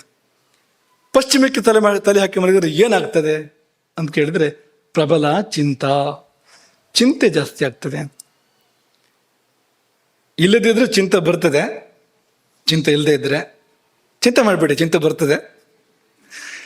ಚಿಂತೆ ಇದ್ದರೆ ಇದ್ದ ಚಿಂತೆ ಪ್ರಬಲ ಆಗ್ತದೆ ಅಂತ. ಪಶ್ಚಿಮೆ ಪ್ರಬಲ ಚಿಂತ, ಉತ್ತರಕ್ಕೆ ಹಾನಿ ಮತ್ತು ಮೃತ್ಯು. ಇದು ಉತ್ತರಕ್ಕೆ ತಲೆ ಮಾಡಿ ಮಲಗಿದಾಗ ಆಗುವಂಥದ್ದು. ಹಾಗಾಗಿ ದಿಕ್ಕಿನ ಬಗ್ಗೆ ಎಚ್ಚರವನ್ನು ವಹಿಸಬೇಕು. ಆಚಾರ ಸಾರದಲ್ಲಿ ಅಂತೂ ಎಲ್ಲಿವರೆಗೆ ಹೇಳಿದಾರೆ ಅಂದ್ರೆ, ಶುಚಿಂ ದೇಶಂ, ಶುದ್ಧವಾದ ಸ್ಥಳದಲ್ಲಿ ಮಲಗು, ಅಶುದ್ಧವಾದ ಸ್ಥಳದಲ್ಲಿ ಮಲಗಬೇಡ. ಯಾಕೆಂದ್ರೆ ಭೂತಧಾತ್ರಿ ಬರೋಕೆ ಆಗೋದಿಲ್ಲ ಅಲ್ಲಿಗೆ, ಅಶುದ್ಧ ಆಗಿದ್ರೆ ಅವಳು ಬರೋದೇ ಇಲ್ಲ ಅಂತ. ಅವಳು ಬರದೇ ಇದ್ರೆ ಇನ್ಯಾವುದು ದುರ್ದೇವತೆ ಬರಬೇಕಾಗ್ತದೆ ಆ ಸ್ಥಳಕ್ಕೆ ಅಂತ. ಅದು ಬಂದ್ರೆ ಹಾನಿಯನ್ನೇ ಮಾಡುವಂಥದ್ದು. ಹಾಗಾಗಿ ದೇವಿ ಬರಲಿಕ್ಕೆ ಅನುಕೂಲವಾಗಿರುವಂಥ ಸ್ಥಳದಲ್ಲಿ ಮಲಗಬೇಕು ನಾವು ಅಂತ. ಹಾಗಾಗಿ ಶುಚಿಂ ದೇಶಂ, ವಿವಿಕ್ತಂತು, ಏಕಾಂತ ಇರಲಿ, ಗಲಾಟೆ ಇರಬಾರ್ದು, ಶಾಂತವಾದ ಸ್ಥಳದಲ್ಲಿ ಪೂಜೆ ಮಾಡಬೇಕು ಹೊರತು ಸಂತೆ ಮಧ್ಯದಲ್ಲಿ ಪೂಜೆ ಮಾಡೋಕೆ ಸಾಧ್ಯ ಇಲ್ಲ. ಹಾಗಾಗಿ ವಿವಿಕ್ತಂ, ಏಕಾಂತ. ಗೋಮಯೇನೋಪಲೇಪಯೇತ್. ಪೂಜೆ ಮಾಡುವಾಗ ಮೊಟ್ಟ ಮೊದಲ ಕಾರ್ಯ ಏನು ಅಂದ್ರೆ, ಭೂಮಿಗೆ ಗೋಮಯದಿಂದ ಲೇಪನ ಮಾಡಬೇಕು, ಸಾರಿಸ್ಬೇಕು, ಸಗಣಿ ಸಾರಿಸ್ಬೇಕು. ಸಾರಿಸದೆ ಪೂಜೆ ಮಾಡೋ ಹಾಗಿಲ್ಲ. ಯಾವುದೇ ಪೂಜೆ ಮಾಡುವಾಗ ಭೂಶುದ್ಧಿ ಮೊಟ್ಟ ಮೊದಲ ಕರ್ತವ್ಯ. ಭೂಮಿ ಶುದ್ಧವಾಗದಿದ್ರೆ ಮಾಡಿದ ಯಾವ ಕರ್ಮವೂ ಕೂಡ ಶುದ್ಧವಾಗೋದಿಲ್ಲ. ಹಾಗಾಗಿ ಮೊಟ್ಟ ಮೊದಲು ಭೂಶುದ್ಧಿಯನ್ನ ಮಾಡ್ಕೋಬೇಕು. ಹಾಗಾಗಿ ಗೋಮಯ ಲಿಪ್ತವಾದ ಅಂದ್ರೆ ಸಗಣಿ ಸಾರಿಸಿದ ಸ್ಥಳದಲ್ಲಿಯೇ ಮಲಗು. ಅಂದ್ರೆ ಇಂಥ ಜಾಗದಲ್ಲಿ ಏನಪ್ಪ ಮಾಡಬೇಕು? ನಾವು ನಮ್ಮ ಪೂರ್ವಜರು ಯಾಕೆ ಹಾಗೆ ಇಟ್ಕೊಂಡಿದ್ರು ತಮ್ಮ ಮನೆಗಳನ್ನ ಸಗಣಿ ಸಾರಿಸುವಂತ ಇಟ್ಕೊಂಡಿದ್ರು ಅಂತಂದ್ರೆ ಕಾರಣಗಳು ಇಂಥದ್ದು. ಒಳ್ಳೆ ಸ್ಥಳದಲ್ಲಿ ಮಲಗಬೇಕಲ್ವಾ? ಅದಕ್ಕೆ ಎಂಥ ಭವ್ಯ ಭವನಕ್ಕಿಂತಲೂ, ಇಂದ್ರಭವನ ಚಂದ್ರಭವನಕ್ಕಿಂತ ಶ್ರೇಷ್ಠವಾಗಿರುವಂಥದ್ದು ಸಗಣಿ ಸಾರಿಸಿರ್ತಕ್ಕಂಥ ಸ್ಥಳ ಅಂತ, ನಿದ್ರೆಗೆ ಅಂತ. ಯಾಕೆಂದ್ರೆ ಅದೊಂದು ಪೂಜೆ ಅಂತ. ಮುಂದುವರೆದು ಪ್ರಾಗುದಕ್ ಪ್ರವಣೆ ಅಂತ. ಸಾಧ್ಯವಾದ್ರೆ ನೀವು ಮಲಗುವ ಭೂಮಿ ಇದೆಯಲ್ಲ, ಅದು ಪೂರ್ವಕ್ಕೋ ಅಥವಾ ಉತ್ತರಕ್ಕೋ ತಗ್ಗಿರ್ಲಿ ಅಂತ, ಅಂಥ ಭೂಮಿಯಲ್ಲಿ ಮಲಗು ಅಂತ. ಪೂರ್ವ ತಗ್ಗು ಅಥವಾ ಉತ್ತರ ತಗ್ಗಿನ ಭೂಮಿ ಆದ್ರೆ ಒಳ್ಳೆಯದು. ನೀನು ತಲೆ ಹಾಕ್ಬೇಕಾದ್ರೂ ಕೂಡ ಹುಷಾರಿಯಾಗಿ ಪೂರ್ವಕ್ಕೆ ಮತ್ತು ದಕ್ಷಿಣಕ್ಕೆ ತಲೆ ಹಾಕಿ ಮಲಗಬೇಕು ಅನ್ನೋದನ್ನು ಹೇಳ್ತಾರೆ ಅವರು. ಪ್ರಾಕ್ಷಿರಾಸ್ತು ಸ್ವಪೇನ್ ನಿತ್ಯಂ ತಥಾಪಿ ದಕ್ಷಿಣಾಶಿರಾಹ. ಅವ್ರು ಹೇಳಿದ್ದು ಪ್ರಾಕ್ಷಿರಾಸ್ತು ಸ್ವಪೇನ್ ನಿತ್ಯಂ, ನಿತ್ಯ ಪೂರ್ವಕ್ಕೆ ತಲೆ ಹಾಕಿ ಮಲಗು ಅಥವಾ ದಕ್ಷಿಣಕ್ಕೆ ತಲೆ ಹಾಕಿ ಮಲಗಿದ್ರು ಆಗ್ಬೋದು. ಉದಕ್ಷಿರ ನಸ್ವಪೇತ್ತು, ಉತ್ತರಕ್ಕೆ ತಲೆ ಹಾಕಿ ಮಲಗಲೇ ಬೇಡ. ಪ್ರತ್ಯಕ್ಷರ ತಥಾ ಪ್ರತ್ಯಕ್ಷರ ನಚ, ಪಶ್ಚಿಮಕ್ಕೆ ಕೂಡ ತಲೆ ಹಾಕಿ ಮಲಗಬೇಡ ಅಂತ. ಗರ್ಗರು ಒಂದು ಸ್ವಲ್ಪ ವಿಶೇಷ ಹೇಳಿದ್ದಾರೆ. ಅವ್ರೇನು ಹೇಳ್ತಾರೆ ಅಂದ್ರೆ, ನಿನ್ನ ಮನೆ ಆದ್ರೆ ಪೂರ್ವಕ್ಕೆ ತಲೆ ಹಾಕಿ ಮಲಗು, ಸ್ವಗೃಹೇ ಪ್ರಾಕ್ಷಿರಾಶ್ಚೇತೆ. ಸ್ವಂತ ಮನೆ ಆದ್ರೆ ಪೂರ್ವಕ್ಕೆ ತಲೆ ಹಾಕಿ ಮಲಗು. ಮಾವನ ಮನೆ ಆದ್ರೆ ದಕ್ಷಿಣಕ್ಕೆ ತಲೆ ಹಾಕಿ ಮಲಗು. ಶ್ವಶುರೇ ದಕ್ಷಿಣಾದಿಶಃ. ಪ್ರತ್ಯಕ್ಷರ ಪ್ರವಾಸೇತು, ತಿರುಗಾಟದಲ್ಲಿ ಪಶ್ಚಿಮ ಆದರೂ ಆಗ್ಬೋದು ಅಂತ ಗರ್ಗರ್ ಹೇಳ್ತಾರೆ. ಆದರೆ ನ ಕದಾಚಿತ್ ಉದಕ್ಷಿರ, ಯಾವುದೇ ಸಂದರ್ಭದಲ್ಲಿ ಉತ್ತರಕ್ಕೆ ತಲೆ ಹಾಕಿ ಮಲಗಬಾರದು. ಈಶ್ವರ ಬಂದು ತಲೆ ತಗೊಂಡು ಹೋಗ್ತಾನೆ ಕತ್ತರಿಸಿ, ಉತ್ತರಕ್ಕೆ ತಲೆ ಹಾಕಿ ಮಲಗಿದ್ರೆ. ನಮ್ಮ ಚಿಕ್ಕ ವಯಸ್ಸಲ್ಲಿ ಹಿರಿಯರು ನಮ್ಗೆ ಇದನ್ನ ಹೇಳ್ತಾ ಇದ್ರು, ಉತ್ತರಕ್ಕೆ ತಲೆ ಹಾಕಿ ಮಲಗಬೇಡ ಅಂತ. ಯಾಕೆ ಅಂತ ಕೇಳಿದ್ರೆ, ಈಶ್ವರ ಬಂದು ಕತ್ತರಿಸಿ ತಗೊಂಡು ಹೋಗ್ತಾನೆ ಅದನ್ನ ತಲೆಯನ್ನ. ಗಣಪತಿ ತಲೆ, ಆನೆ ತಲೆ ಕತ್ತರಿಸ್ಕೊಂಡು ತಗೊಂಡು ಹೋಗಿಲ್ವಾ? ಗಣಪತಿಗೆ ತಲೆ ಜೋಡಿಸ್ಬೇಕು ಅನ್ನೋ ಸಂದರ್ಭ ಬಂದಾಗ, ಗಣಪತಿ ತಲೆಯನ್ನು ಕತ್ತರಿಸಿ ತಲೆ ಜೋಡಿಸ್ಬೇಕು ಅಂತ ಬಂದಾಗ ಯಾರ ತಲೆ ಕತ್ತರಿಸಿದ್ರೆ ಉತ್ತರಕ್ಕೆ ತಲೆ ಹಾಕಿ ಮಲಗೋದು ಯಾರು ಅಂತ ಹುಡುಕಿದ್ನಂತೆ. ಒಂದು ಆನೆ ಉತ್ತರಕ್ಕೆ ತಲೆ ಹಾಕಿ ಮಲಗಿತ್ತು. ಅವತ್ತಿನ ಕಾಲ ಚೆನ್ನಾಗಿತ್ತು, ಯಾರು ಉತ್ತರಕ್ಕೆ ತಲೆ ಹಾಕಿ ಮಲಗ್ತಾ ಇರಲಿಲ್ಲ. ಒಂದು ಆನೆ ಉತ್ತರಕ್ಕೆ ತಲೆ ಹಾಕಿ ಮಲಗಿತ್ತು, ಕತ್ತರಿಸ್ಕೊಂಡು ಹೋದ ಅದನ್ನು ಅಂತ. ಹಾಗಾಗಿ ಹೇಳಕ್ ಬರೋದಿಲ್ಲ, ಅಂತ ಯೋಗ ಬಂದ್ರು ಮತ್ತು ನಾವೇ ಗಣಪತಿ ಆಗ್ಬೋದು ಆಗ. ತಲೆ ನಾವೇ ಅಂತ ಗಣಪತಿ ಅಂತ ಹಾಗಾಗ್ಬೋದು ನೋಡಿ ಅಂತ. ಮುಂದುವರೆದು ವಿಷ್ಣು ಸ್ಮೃತಿ ಹೇಳುವಂಥದ್ದು ನಗ್ನಃ ಅಂತ. ವಸ್ತ್ರ ಇಲ್ಲದೆ ಮಲಗಬಾರ್ದು. ಸ್ನಾನಕ್ಕೂ ಇದೆ ನಿಯಮ. ಇದೆರಡರಲ್ಲೂ ಕೂಡ ತುಂಬ ವ್ಯತ್ಯಾಸಗಳು ಇಂದಿನ ಕಾಲದಲ್ಲಿ ಬರ್ತಾ ಇದೆ. ನಗ್ನಃ ಯಾಕೆಂದ್ರೆ ದೇವರನ್ನು ದರ್ಶನ ಮಾಡೋಕೆ ಬೇಕಾಗಿರ್ತಕ್ಕಂಥ ಸ್ಥಿತಿ ಅವಸ್ಥೆ ಅದಲ್ಲ. ನಾನು ವಂಶಂ ಅಂದ್ರೆ ಈ ಹಿಂದಿನ ಕಾಲದಲ್ಲಿ ಮನೆ ಕೋಳು ಅಂತ ಇರ್ತಿತ್ತು. ಗೃಹ ಮೂರ್ಧನ್ಯ ಕಾಷ್ಠ ಅಂತ ಹೇಳ್ತಾರೆ ಅದಕ್ಕೆ. ಅಂದ್ರೆ ಮನೆಯನ್ನು ಹೊತ್ತಿರುವ, ಮನೆಯ ನೆತ್ತಿಯಲ್ಲಿರ್ತಕ್ಕಂಥ ಕಾಷ್ಠ, ಕಟ್ಟಿಗೆ, ಕೋಳು, ಅದರ ಕೆಳಗೆ ಮಲಗಬೇಡ. ತೊಲೆಗಳ ಕೆಳಗೆ ಕೂಡ ಮಲಗಬಾರ್ದು. ಯಾಕೆಂದ್ರೆ ಯಾವ್ದಾದ್ರು ಶಕ್ತಿಗಳು ಬಂದು ಅದು ಸೇರ್ಕೊಂಡಿರ್ತವೆ ಕೆಲವು ಬಾರಿ. ಆ ಮರದಲ್ಲಿ ಯಾವ್ದೋ ಶಕ್ತಿ ಇತ್ತು ಅಂದ್ರೆ ಕಾಡಲ್ಲಿ, ಅದು ಏನಾದ್ರು ಹಾಗೆ ಉಳ್ಕೊಂಡಿದ್ರೆ ಮುಂದಿನ ಕ್ರಿಯೆಗಳೆಲ್ಲ ಸರಿಯಾಗದೆ, ಗೃಹ ಪ್ರವೇಶ ಸಮಯದಲ್ಲಿ ಮಾಡಬೇಕಾದ ಕ್ರಿಯೆಗಳು ಪೂರ್ಣ ಆಗದೆ, ಅಥವಾ ಆ ಶಕ್ತಿ ಸ್ವಲ್ಪ ಜೋರಿದ್ದು ಆ ಮರದಲ್ಲಿ ಹಾಗೆ ಉಳ್ಕೊಂಡಿತ್ತು ಅಂದ್ರೆ ಕೆಳಗೆ ಮಲಗಿದವನಿಗೆ ಅದು ಬಾಧೆ ಕೊಡ್ಬೋದು. ಕುತ್ತಿಗೆ ಒತ್ತಿದಂತೆ ಆಯ್ತು ಅಂತೆಲ್ಲ ಹೇಳ್ತಾರೆ ನೋಡಿ. ರಾತ್ರಿ ಮಲಗಿದಲ್ಲಿ ಕುತ್ತಿಗೆ ಒತ್ತಿದಂತೆ ಆಯ್ತು, ಹಿಡ್ಕೊಂಡಿದೆ, ಬಿಡ್ಲೇ ಇಲ್ಲ ಎಷ್ಟು ಹೊತ್ತು ತನಕ, ಏನು ಅಂತಲೇ ಗೊತ್ತಾಗಲಿಲ್ಲ, ಪಲ್ಲಾಡೋಕೆ ಆಗೋದಿಲ್ಲ ಅಂತೆಲ್ಲ ಹೇಳ್ತಾರಲ್ಲ. ಅದೇನು ಅಂದ್ರೆ ಆ ಶಕ್ತಿಗಳ ಆಟ ಅದು ಅಂತ. ಹಾಗಾಗಿ ಅಂಥ ಜಾಗದಲ್ಲೆಲ್ಲ ಹೋಗಿ ಮಲಗಬೇಡ. ಆಕಾಶದಲ್ಲಿ ಮಲಗಬೇಡ. ಇದೇನಿದು ಆಕಾಶದಲ್ಲಿ ಮಲಗೋದು? ಯಾಕೆ? ಪಕ್ಷಿ ಕೂಡ ಆಕಾಶದಲ್ಲಿ ಮಲಗೋದಿಲ್ಲ.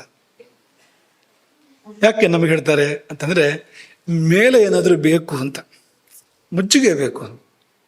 ಹೋಗಿ ಬೈಲಲ್ಲಿ ಮಲಗಬಾರ್ದು. ತುಂಬ ಸೆಕೆ ಆಯಿತು ಅಂದರೆ ಸಮುದ್ರ ತೀರಕ್ಕೆ ಹೋಗಿ ಮಲಗೋದಲ್ಲ ಅಂತ. ಮೇಲೆ ಆಕಾಶ ಮಾತ್ರ ಆಯಿತು ನೋಡಿ ಅಂತ, ಹಾಗೆ ಮಲಗಬಾರ್ದು ಅಂತ. ರಾಮ ಕಾಡಿಗೆ ಹೊರಟ ರಾತ್ರಿ, ಜೊತೆಗೆ ಎಲ್ಲ ಪ್ರಜೆಗಳು ಬಂದಿರ್ತಾರಲ್ವ, ತಮಸಾ ತೀರದಲ್ಲಿ ರಾತ್ರಿ ಎಲ್ಲ ಮಲಗಿರ್ತಾರೆ. ರಾತ್ರಿ ಅವ್ರು ಯಾರಿಗೂ ಗೊತ್ತಾಗದಿರೋ ರಾಮ ಎದ್ದೋಗ್ತಾನೆ. ಯಾಕೆಂದ್ರೆ ಎಲ್ಲ ಹಾಗೆ ಮಲಗಿದ್ದಾರೆ, ನನ್ನ ಸ್ಥಿತಿ ಇವರಿಗೆ ಯಾಕೆ? ಆಕಾಶ ಅಂತ, ಮರ ಗಿಡಗಳ ಬುಡದಲ್ಲಿ ಮೇಲೆ ಆಕಾಶ, ಆ ಥರ ಮಲಗಿದ್ದಾರೆ. ಈ ಸ್ಥಿತಿ ನನ್ನ ಪ್ರಜೆಗಳಿಗೆ ಬರಬಾರದು. ನನ್ನ ಕಷ್ಟ ನನಗಿರ್ಲಿ, ನನ್ನ ಪ್ರಜೆಗಳಿಗೆ ಬೇಡ ಅಂತ ಎದ್ದು ಹೋದ ರಾತ್ರಿ ಅಂತ. ಯಾಕೆಂದ್ರೆ ಇದೇ ಕಾರಣ. ನಾಕಾಶೆ ಅಂತ. ನಾಕಾಶೆ ಪಾಲಾಶೇಷೇನೆ, ಪಾಲಾಶ ವೃಕ್ಷದಿಂದ ಮಾಡಿರ್ತಕ್ಕಂಥ ಮಂಚ, ಅದರಲ್ಲಿ ಮಲಗಬೇಡ. ಪಂಚದಾರ ಕೃತೆ, 5 ಮರಗಳನ್ನ ಹೇಳ್ತಾರೆ, ಅದರಿಂದ ಮಾಡಿದ ಮಂಚದಲ್ಲಿ ಮಲಗಬೇಡ. ಗಜಭಗ್ನ ಕೃತೆ, ಆನೆ ಮುರಿದ ಮರದಲ್ಲಿ ತಯಾರು ಮಾಡಿದ ಮಂಚದಲ್ಲಿ ಮಲಗಬೇಡ. ವಿದ್ಯುತ್ ಕೃತೆ, ಸಿಡಿದು ಬಡಿದ ಸುಟ್ಟ ಮರದಿಂದ ತಯಾರು ಮಾಡಿರ್ತಕ್ಕಂಥ ಮಂಚದಲ್ಲಿ ಮಲಗಬೇಡ. ಭಿನ್ನೆ, ಮುರಿದಿದ್ದಲ್ಲಿ ಮಲಗಬೇಡ. ಅಗ್ನಿಸ್ಪೃಷ್ಟೆ, ಬೆಂಕಿ ತಾಗಿದ ಆ ಮಂಚದಲ್ಲಿ ಮಲಗಬೇಡ. ಘಟಸಿಕ್ತ ದ್ರುಮಜೈ ಅಂದ್ರೆ ಈ ನೀರು ಹಾಕಿ ಬೆಳೆಸಿದ ಮರದಿಂದ ತಯಾರು ಮಾಡಿದ ಮಂಚ, ಯಾರೋ ನೀರು ಹಾಕಿ ಬೆಳೆಸಿದ್ದು ಪ್ರೀತಿಯಿಂದ, ಅದನ್ನು ಕುಡಿದು ತಂದಿದ್ರೆ ಆ ಮಂಚದಲ್ಲಿ ಮಲಗಬೇಡ. ಚಪಲ ಮಧ್ಯೆ, ಚಂಚಲ ವ್ಯಕ್ತಿಗಳ ಮಧ್ಯೆ ಮಲಗಬೇಡ. ಯಾಕೆಂದ್ರೆ ಅವರಿಗೂ ನಿದ್ದೆ ಇಲ್ಲ, ನಿನಗೂ ಇಲ್ಲ ಅಂತ ಆಗ್ತದೆ ಆಮೇಲೆ. ಹಾಗಾಗಿ ಕಪಿಗಳಂತೆ ಇರುವಂಥ ಚಂಚಲರು, ಅಂಥವ್ರ ಮಧ್ಯದಲ್ಲಿ ಮಲಗಬೇಡ ಅಂತ ಪ್ರತ್ಯೇಕ ಹೇಳಬೇಕಾಗಿಲ್ಲ. ಶ್ಮಶಾನ ಶೂನ್ಯಾಲಯ ದೇವತಾಯತನೇಶು, ಸ್ಮಶಾನದಲ್ಲಿ ಮಲಗಬೇಡ, ಭೂತ ಪ್ರೇತಗಳ ಆವಾಸ ಸ್ಥಾನ. ಅಲ್ಲಿ ಬಂದ್ರೆ ಸ್ಮಶಾನ ಕಾಳಿ ಬರ್ಬೋದು ಅಷ್ಟೇ ಹೊರತು ಈ ಭೂತಧಾತ್ರಿ ಬರೋಕ್ಕೆ ಕಷ್ಟ ಇದೆ ಅಲ್ಲಿ. ಶೂನ್ಯಾಲಯ ಅಂದ್ರೆ ಹಾಳು ಬಿದ್ದ ಮನೆಯಲ್ಲಿ ಮಲಗಬೇಡ. ಒಂದೇ ಕಾರಣಗಳು ಇದಕ್ಕೆಲ್ಲ. ದೇವತಾಯತನೇಶು, ದೇವರ ಕೋಣೆಯಲ್ಲಿ ಅಥವಾ ದೇವಸ್ಥಾನದಲ್ಲಿ ಮಲಗಬೇಡ. ಯಾಕೆಂದ್ರೆ ದೇವರು ಸಂಚಾರ ಮಾಡಬೇಕು ಅಲ್ಲಿ, ನೀನೆಷ್ಟು ಪವಿತ್ರನೋ ಅಪವಿತ್ರನೋ. ಮತ್ತೆ ಗಣಗಳು ಸಂಚಾರ ಮಾಡ್ಬೋದು ಅಲ್ಲಿ, ಆ ದೇವರ ಗಣಗಳು ಸಂಚಾರ ಮಾಡ್ಬೋದು, ಅಲ್ಲಿ ಮಲಗಬೇಡ ಅಂತೆಲ್ಲ ಹೇಳಿ ಇನ್ನೂ ಅನೇಕ ಇದೆ. ಧಾನ್ಯ ಗೋ ಗುರು ಹುತಾಶನ ಸುರಾಣ ವಪರಿ ಅಂತಂದ್ರೆ ಧಾನ್ಯಗಳ ಮೇಲೆ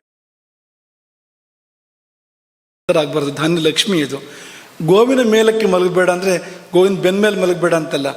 ಅಟ್ಟ ಮಾಡಿಕೊಂಡು ಕೆಳಗಡೆ ಗೋವಿದೆ, ಮೇಲ್ಗಡೆ ಮಲಗುವಂಥದ್ದು, ಅಥವಾ ಧಾನ್ಯ ಕೆಳಗಿದೆ, ಅಟ್ಟದ ಮೇಲೆ ಮಲಗುವಂಥದ್ದು ಮಾಡಬಾರ್ದು ಅದನ್ನು ಅಂತ. ಹಾಗಾಗಿ ಧಾನ್ಯಗಳ ಮೇಲೆ, ಗೋವುಗಳ ಮೇಲೆ, ಗುರುಗಳು ಕೆಳಗೆ ಮಲಗಿದ್ದಾರೆ, ನಾನು ಮೇಲೆ ಮಲಗ್ತೀನಿ ಅಲ್ಲ, ಸರಿಯಲ್ಲ. ಹುತಾಶನ, ಬೆಂಕಿ ಮೇಲೆ ಮಲಗಬೇಡ. ಅದರಲ್ಲಿ ಕೂಡ ಯಜ್ಞಾಗ್ನಿ ಅಂಥದ್ರ ಮೇಲೆ ಮಲಗಬೇಡ. ಸುರಾಣ ಮಪರಿ, ಕೆಳಗೆ ದೇವ್ರ ಕೋಣೆ ಅಥವಾ ದೇವರುಗಳಿದ್ದ ಕೆಳಗಡೆಗೆ ಅಂದರೆ ಮೇಲ್ಗಡೆ ಮಲಗಬೇಡ. ಇದೆಲ್ಲ ಒಳ್ಳೆಯದಲ್ಲ, ಅವಮಾನ ಆ ಶಕ್ತಿಗಳಿಗೆ ಅದು ಅಂತ. ನೋಚ್ಛಿಷ್ಟ, ಎಂಜಲಾಗಿ ಮಲಗಬೇಡ ಅಂತ. ಅಂದರೆ ಊಟ ಮಾಡಿ ಕೈ ತೊಳ್ಕೊಳ್ಬೇಕು ಅಂತ. ಯಾಕೆ ಇದನ್ನೆಲ್ಲ ಹೇಳ್ತೀರಿ? ನಾವು ಕೈ ತೊಳ್ಕೊಳ್ತೇವೆ, ನಾವು ಊಟ ಆದಮೇಲೆ ಕೈ ತೊಳ್ಕೊಳ್ಳೋದೇ ಇರ್ತೇವೆ ಅಂದರೆ ಅಂಥ ಉಪದಿಗಳು ಇರ್ತಾರೆ. ಹಾಗೆ ಒರೆಸ್ಬಿಡೋದು ಊಟ ಆದಮೇಲೆ, ಹೀಗೋ ಅಥವಾ ಇನ್ಯಾರಿಗೋ ಒರೆಸ್ಬಿಟ್ರೆ ಆಯಿತು ಅಂತ. ಅದೆಲ್ಲ ಈಗ ಊಟ ಆದಮೇಲೆ ಹಾಗೆಲ್ಲ ತಿನ್ನಬಾರ್ದು. ಏನಾದ್ರು ಊಟ ಆದಮೇಲೆ ಕೂಡ ಏನಾದ್ರು ತಿಂದರೆ ನಾವೇನು ಕೂತ್ಕೊಂಡು ಹಾಗೆಲ್ಲ ಊಟ ಮಾಡಿರೋದಿಲ್ಲೋ, ಏನೋ ಬಾಯಿ ಹಾಕ್ಬಿಡೋದು ತಿನ್ನೋದು ಅಂತ. ಎಂಜಲೇ ಅದು. ಆ ಸ್ಥಿತಿಯಲ್ಲಿ ಮಲಗಬೇಡ. ಆ ಎಂಜಲಿಗೆ ಶುದ್ಧಿ ಆಗಬೇಕು, ಅದು ತಮೋಗುಣ. ಅದು ಉಚ್ಚಿಷ್ಟ ಅಂದರೆ ತಮೋಗುಣ ಅಂತ. ಹಾಗಾಗಿ ಉಚ್ಚಿಷ್ಟನಾಗಿ ಎಂಜಲಾಗಿ ಮಲಗಬೇಡ, ದೇವಿ ಬರ್ತಾಳೆ. ನ ದಿವ, ಹಗಲು ಮಲಗಬಾರ್ದು, ತುಂಬ ದೋಷ ಇದೆ. ಚೂರ್ಪಾರಿಲ್ಲ, ತುಂಬ ದೋಷ ಇದೆ. ನ ದಿವ ಸುಪ್ಯಾತ್. ಸಂಧ್ಯೆಯೋ, ಸಂಧ್ಯಾಕಾಲಗಳಲ್ಲಿ ಮಲಗಬಾರ್ದು, ತುಂಬ ದೋಷ ಇದೆ. ಎಲ್ಲಿವರೆಗೆ ಅಂದರೆ ಭರತ ಶಪಥ ಮಾಡ್ತಾನೆ. ಕೌಸಲ್ಯ ಶಂಕೆ ಮಾಡಿದಾಗ ಭರತ ಶಪಥ ಮಾಡುವಾಗ ಹೇಳಿದ ಮಾತಿದೆ, ರಾಮ ಕಾಡಿಗೆ ಹೋಗಿದ್ದು ಸಮ್ಮತ ಆದರೆ ಸಂಧ್ಯಾಕಾಲದಲ್ಲಿ ಮಲಗಿದ ದೋಷ ಬರಲಿ ನನಗೆ ಅಂತ. ಅಂದರೆ ಎಷ್ಟು ದೊಡ್ಡ ದೋಷ ಆಗಿರಬೇಕದು. ರಾಮನನ್ನು ಕಾಡಿಗೆ ಕಳುಹಿಸಿದ ದೋಷಕ್ಕೆ ಸಮಾನವಾದ ದೋಷ ಆಗಿರಬೇಕದು ಅಂತ. ಸಂಧ್ಯಾಕಾಲದಲ್ಲಿ ಮಲಗುವಂಥದ್ದು, ಬೆಳಗ್ಗೆ ಸಂಜೆ ಸಂಧ್ಯಾಕಾಲದಲ್ಲಿ ಅಥವಾ ಮಧ್ಯಾಹ್ನ ಸಂಧ್ಯಾಕಾಲದಲ್ಲಿ ಮಲಗುವಂಥದ್ದು ತುಂಬ ದೋಷಪ್ರದ. ನಚ ಭಸ್ಮನಿ, ಬೂದಿಲಿ ಮಲಗಬಾರ್ದು, ಅದು ನಾಯಿಗೆ ಬಿಡಬೇಕು. ಅದಕ್ಕೆ ಅದು ಪೂರ್ತಿ ಅಧಿಕಾರ. ಬೂದಿಲಿ ಮಲಗಿ ಪೂರ್ವ ಜನ್ಮಗಳ ನೆನಪು ಮಾಡ್ಕೊಳ್ತದಂತೆ ನಾಯಿಯಲ್ಲಿ. ನಾನು ಏನೇನಾಗಿದ್ದೆ ಮೊದಲು, ಯಾಕೆ ಹೀಗಾದೆ ಅಂತ. ಇನ್ನು ಮಾತ್ರ ನಾನು ಎಂಜಲಿ ಬಾಯಿ ಹಾಕೋದಿಲ್ಲ, ನಾನು ಗೌರವದಿಂದ ಇರ್ತೇನೆ, ಜಮೀನ್ದಾರಾಗಿದ್ದೆ ಮೊದಲು ಅಂತೆಲ್ಲ ಯೋಚನೆ ಮಾಡ್ತದಂತೆ. ತೊಪ್ಪನ ಶಬ್ದ ಕೇಳಿದರೆ ಎಂಜಲು ಬಾಳಿ ಹಸ್ತಿದ್ದು ಗುಡುಂಬನ ಹಾರಿ ಆಯ್ತಿದ್ದು ಅಂತ ಕೂಡಲೇ ಅಂತ. ಮತ್ತೆ ಯಾವಾಗ ಆ ವಿಷಯ ಎಲ್ಲ ನೆನಪಾಗೋದಂದರೆ ಮತ್ತೆ ಬೂದಿ ಮೇಲೆ ಬಂದು ಮಲಗಿದಾಗ ನೆನಪಾಗ್ತದಂತೆ. ಓ, ನಾನು ಪೂರ್ವ ಜನ್ಮದಲ್ಲಿ ಇದೆಲ್ಲ ಆಗಿದ್ದೆ, ನಾನು ಪಾಪ ಮಾಡಿ ನಾಯಿ ಆದೆ, ಈ ಎಂಜಲೆಲ್ಲ ತಿಂತೇನೆ ನಾನೀಗ, ಇನ್ನು ಮಾತ್ರ ಮಾಡೋದಿಲ್ಲ ಮತ್ತು ಪ್ರಾರಂಭ ಅಂತ, ಯಥಾ ಪ್ರಕಾರ ಅಂತ. ಹೀಗೆ ಮನುಷ್ಯನು ಕೂಡ ದೇಶೇ ನಚ ಅಶುಚವು. ಇವರು ಮತ್ತೆ ಅದನ್ನು ಹೇಳ್ತಾರೆ, ಅಶುಚಿ ಪ್ರದೇಶದಲ್ಲಿ ವಿಶ್ರಾಂತಿಯನ್ನು ನಿದ್ದೆ ಮಾಡಬಾರದು. ನಾರ್ದ್ರೆ ಒದ್ದೆ ಸ್ಥಳದಲ್ಲಿ ವಿಶ್ರಾಂತಿಯನ್ನು ಮಾಡಬಾರ್ದು. ಅದಂತೂ ಗೊತ್ತಾಗುತ್ತೆ ನಮಗೆ ಚೆನ್ನಾಗಿ. ನಚ ಪರ್ವತ ಮಸ್ತಕಿ, ಪರ್ವತದ ನೆತ್ತಿಯಲ್ಲಿ ಮಲಗಬಾರ್ದು. ತುಂಬ ವಿಷಯಗಳಿದೆ, ನಾವು ಅದನ್ನು ಸಂಕ್ಷೇಪ ಮಾಡ್ತಾ ಮುಂದಕ್ಕೆ ಹೋಗ್ತಾ ಇದ್ದೇವೆ. ನ ಸಂಧಿ ವೇಲಾಯಾಮ್ ಶಯೀತ, ಹಾರೀತರು ಹೇಳಿರ್ತಕ್ಕಂಥದ್ದು. ಸಂಧ್ಯಾಕಾಲಗಳಲ್ಲಿ ನಿದ್ದೆ ಮಾಡಬೇಡ ಅಂತ ಅದನ್ನು ಪುನಃ ಹೇಳಿದ್ರು. ಪುನಃ ಹೇಳಲಿಲ್ಲ, ಅವರು ಒಂದೇ ಸತಿ ಹೇಳಿದ್ದು, ಹಿಂದೆ ಹೇಳಿದ್ದು ಬೇರೆ. ನಾಣ್ಯ ಪೂರ್ವೇ, ಇನ್ನೊಬ್ಬರು ಮಲಗಿದ ಹಾಸಿಗೆಯಲ್ಲಿ ಮಲಗಬೇಡ. ಅವ್ರ ಪಾಪ ನಿನಗೆ ಯಾಕೆ? ನಿದ್ದೆ ಅಂದರೆ ತಮಸ್ಸಿನ ಕಾರ್ಯ, ಪಾಪಗಳನ್ನು ಬಿಟ್ಟು ಹೋಗ್ತಾನೆ, ನಿನಗೆ ಯಾಕೆ ಅದು ಅಂತ. ಹಾಗಾಗಿ ನಾಣ್ಯ ಪೂರ್ವೆ ಅಂದರೆ ಯಾವುದೇ ಕಾರಣಕ್ಕೂ ಇನ್ನೊಬ್ಬರ ಹಾಸಿಗೆಯಲ್ಲಿ ನಾವು ಮಲಗಬಾರ್ದು, ನಮ್ಮ ಒಳ್ಳೆಯದಕ್ಕೆ ಅದು ಅಂತ. ಹಾಸಿಗೆ ಎಷ್ಟೇ ಚೆನ್ನಾಗಿರ್ಬೋದು, ಅದು ಅಲ್ಲಿರೋ ಪಾಪ. ನಾನು ವಂಶಾಸ್ತೀರ್ಣೆ ಈ ಮೊದಲೇ ಹೇಳಿದರು. ನಾಶ್ಮ ಪೀಠೋಪದಾನೆ, ಕಲ್ಲಿನ ಮೇಲೆ ತಲೆ ಇಟ್ಟು ಮಲ್ಕೋಬೇಡ. ನ ತಿರಿಯಗುದಕ್ ಪ್ರತ್ಯಕ್ಷರಾಹ, ಇವರು ಕೂಡ ಹೇಳಿದರು. ಈ ಉತ್ತರಕ್ಕೆ ಮತ್ತು ಪಶ್ಚಿಮಕ್ಕೆ ತಲೆ ಮಾಡಿ ಮಲಗಬೇಡ ಅಂತ ತುಂಬ ಜನ ಆಚಾರ್ಯರು ಹೇಳಿಬಿಟ್ಟಿದ್ದಾರೆ, ಒಬ್ಬರಿಬ್ಬರಲ್ಲ, ಅನೇಕರು ಆಚಾರ್ಯರು ಹೇಳಿದ್ದಾರೆ. ಆದರೆ ಇವರನ್ನು ಸೇರಿಸಿದ್ದೇನೆಂದರೆ ಓರಕ್ಕೆ ಅಡ್ಡಡ್ಡ ಮಲಗಬೇಡ ಅಂತ ಒಂದು ಸೇರಿಸ್ತಾರೆ. ಯಾಕೆಂದರೆ ತಲೆಯನ್ನು ರುಜುರೇಖೆಯಲ್ಲಿ ಬರುವಂತೆ ಇಟ್ಟು ನಿದ್ರಿಸಬೇಕು ಹೊರತು ತಲೆ ಹೀಗೆ ಓರೆ ಮಾಡಿಕೊಂಡೆಲ್ಲ ಮಲಗಬಾರ್ದು. ಅನೇಕರು ಹಾಗೆ ಮಾಡ್ತಾರೆ, ಹಾಗೆ ಮಾಡಬಾರ್ದು. ಕತ್ತಿನ ಸ್ಥಾನದಲ್ಲಿ ಬಾಗಿರಬಾರ್ದು, ಮುಖ್ಯವಾಗಿ ಆ ಕತ್ತಿನ ಜಾಗದಲ್ಲಿ ಬಗ್ಗಿರಬಾರ್ದು ತಲೆ ಅಂತ, ನಾವು ಮಲಗಿದಾಗ ಅಂತ. ಬಗ್ಗೋಕ್ಕೂ ಒಂದು ಜಾಗ ಇದೆ, ಕಾಲು ಬಗ್ಗಿಸ್ಬೇಕು, ಒಂದು ಕಾಲನ್ನು ಬಗ್ಗಿಸ್ಬೇಕು, ಒಂದು ಕಾಲು ನೇರವಾಗಿರಬೇಕು, ಒಂದು ಕಾಲನ್ನು ಬಗ್ಗಿಸ್ಬೇಕು. ದೀರ್ಘಕಾಲ ತಲೆ ಬಾಗಿಸಿಟ್ಟು ನಿದ್ದೆ ಮಾಡಿದರೆ ರಕ್ತ ಸಂಚಾರಕ್ಕೆ ತೊಂದರೆ ಆಗ್ಬೋದು, ಶಕ್ತಿ ಸಂಚಾರಕ್ಕೂ ತೊಂದರೆ ಆಗ್ಬೋದು. ಅದರಿಂದಾಗಿ ಕತ್ತು ನೋವು ಬರ್ಬೋದು. ಮತ್ತು ಎಚ್ಚರ ಇದ್ದಾಗಲೂ ಕತ್ತು ಬಾಗಿಸೋ ಅಭ್ಯಾಸ ಬೆಳಿಬೋದು. ನಿದ್ದೆಯಲ್ಲಿ ಎಷ್ಟೆಷ್ಟು ಕತ್ತು ಬಾಗಿಸಿಟ್ಕೊಂಡ್ರೆ ಎಚ್ಚರದಲ್ಲೂ ಅದು ಮುಂದುವರಿಬೋದು. ಆಮೇಲೆ ಹೀಗೆ ಅನೇಕ ಕಾರಣಗಳು. ವಕ್ರವಾಗಿ ಮಲಗಬೇಡ. ವಕ್ರ ಮಾಡಬೇಕಾಗಿರುವಂಥದ್ದು ಕಾಲುಗಳನ್ನು ಮಾತ್ರ, ಅದರಲ್ಲಿ ಒಂದು ಕಾಲನ್ನು ಮಾತ್ರ ಮುಖ್ಯವಾಗಿ ಹೇಳಿರ್ತಕ್ಕಂಥದ್ದು, ಮೇಲಿರುವ ಕಾಲು, ವಾಮಪಾರ್ಶ್ವ ಎಡಮಗ್ಲಾಗಿ ನಾವು ಮಲಗಬೇಕು. ಬಲಗಾಲು ಹೊರ ಇರ್ತದೆ, ಎಡಗಾಲು ಕೆಳಗಿನ ಕಾಲು ನೇರವಾಗಿರ್ತದೆ. ಆ ರೀತಿಯಲ್ಲಿ ಮಲಗೋಕ್ಕಿರುವಂಥದ್ದು. ಯಾಕೆಂದರೆ ಅಷ್ಟು ವಕ್ರತೆ ಯಾರು ಯಾಕೆ ಬೇಕು ಅಂದರೆ ತಮಸ್ಸಿನ ಕಾರ್ಯ ನಿದ್ರೆ. ವಕ್ರತೆಯು ಕೂಡ ತಮಸ್ಸಿನ ಒಂದು ಸ್ವಭಾವ, ಅದು ವಕ್ರತೆ ಎನ್ನುವಂಥದ್ದು. ಹಾಗಾಗಿ ತಮಸ್ಸಿನ ಕುರುಹಾಗಿ ಒಂದು ಕಡೆ ವಕ್ರ ಮಾಡಬೇಕು. ಎಲ್ಲಿ ಅಂದರೆ ಒಂದು ಕಾಲನ್ನು ವಕ್ರ ಮಾಡಲಿಕ್ಕಿರುವಂಥದ್ದು ಅಂತ. ಇವರು ಹಾರಿತರು ನ ನಗ್ನ ನ ಅಶುಚಿ ಅಂತೆಲ್ಲ ಹೇಳಿದರು. ಆಮೇಲೆ ಇನ್ನೊಂದು ನ ಆಸನೆ ಅಂತ, ಕುರ್ಚಿ ಮೇಲೆ ಕೂತ್ಕೊಂಡು ನಿದ್ರೆ ಮಾಡಬೇಡ ಅಂತ. ಅವತ್ತೇ ಇವರು ಊಹೆ ಮಾಡಿದ್ದಾರೆ, ಇಂತಿಂಥ ಭೂಪತಿಗಳು ಹುಟ್ಟುತ್ತಾರೆ ಕಲಿಯುಗದಲ್ಲಿ ಮುಂದಕ್ಕಿಂತ. ಅವತ್ತೇ ನೋಡಿ ಅಲ್ಲಿಂದಲೇ ಹಾರಿತರು ಹೇಳಿದ್ದಾರೆ, ಕುರ್ಚಿ ಮೇಲೆ ಕೂತ್ಕೊಂಡು ನಿದ್ರೆ ಮಾಡೋದಲ್ಲ, ಸರಿಯಾಗಿ ಮಲ್ಕೊಂಡು ನಿದ್ದೆ ಮಾಡು, ಅಡ್ಡಡ್ಡೆ ಮಲ್ಕೋ. ಅದರ ಸ್ವಭಾವ ಅದು. ತಮಸ್ಸು ಅಂದರೆ ಹಾಗೆ ಅದು ಸತ್ವ ಅಂದರೆ ಹೀಗಿರ್ತದೆ, ಸತ್ವಗುಣ ಅಂತ. ತಮಸ್ಸು ಅಂದರೆ ಹೀಗಾಗಬೇಕು ಅದು ಅಂತ. ತಲೆ ಕೆಳಗೆ ಬಂದೊರ್ತು ತಮಗುಣದ ಕಾರ್ಯ ಆಗೋದೇ ಇಲ್ಲ ಅಂತ. ಹಾಗಾಗಿ ನಾಸನೆ ಅಂತ, ನೋಚಿಷ್ಟ ಇವರು ಹೇಳ್ತಾರೆ, ಎಂಜಲು ಮಾತ್ರ ಆಗದೇ ಇರುವಂತೆ ನೋಡ್ಕೋ. ನಾವೇನು ಹೇಳಬೇಕು, ಎಲ್ಲ ಎಂಜಲೇ ಇರುವಂಥದ್ದು. ಈಗ ಹರಿತಾರೆ, ಏನು ಮಾಡೋದು ನಾವು? ಮನೆ ಪೂರ್ತಿ ಎಂಜಲೇ ಆಗಿದೆ. ಯಾಕೆಂದರೆ ಗೋಮಯ ಹಾಕದೇ ಇರೋದ್ರಿಂದ, ಊಟ ಆದಮೇಲೆ ಗೋಮಯ ಹಾಕದೇ ಇರೋದ್ರಿಂದ ಎಂಜಲು ಹೋಗಲೇ ಇಲ್ಲ. ಅಲ್ಲೇ ಕೂತು ಎದ್ದು ಮಲಗಿ ಎಲ್ಲ ಮಾಡೋದ್ರಿಂದ ದೇವರು ಕೋಣೆ ಸಹಿತವಾಗಿ ಮನೆ ಇಡೀ ಎಂಜಲಾಗಿದ್ದರಿಂದ ಆ ಪ್ರಶ್ನೆ ಇಲ್ಲ. ಸರ್ವಂ ಉಚ್ಚಿಷ್ಟಮಯಂ. ಎಲ್ಲಿಂದ ಬರಬೇಕು? ಭೂತಧಾತ್ರಿ.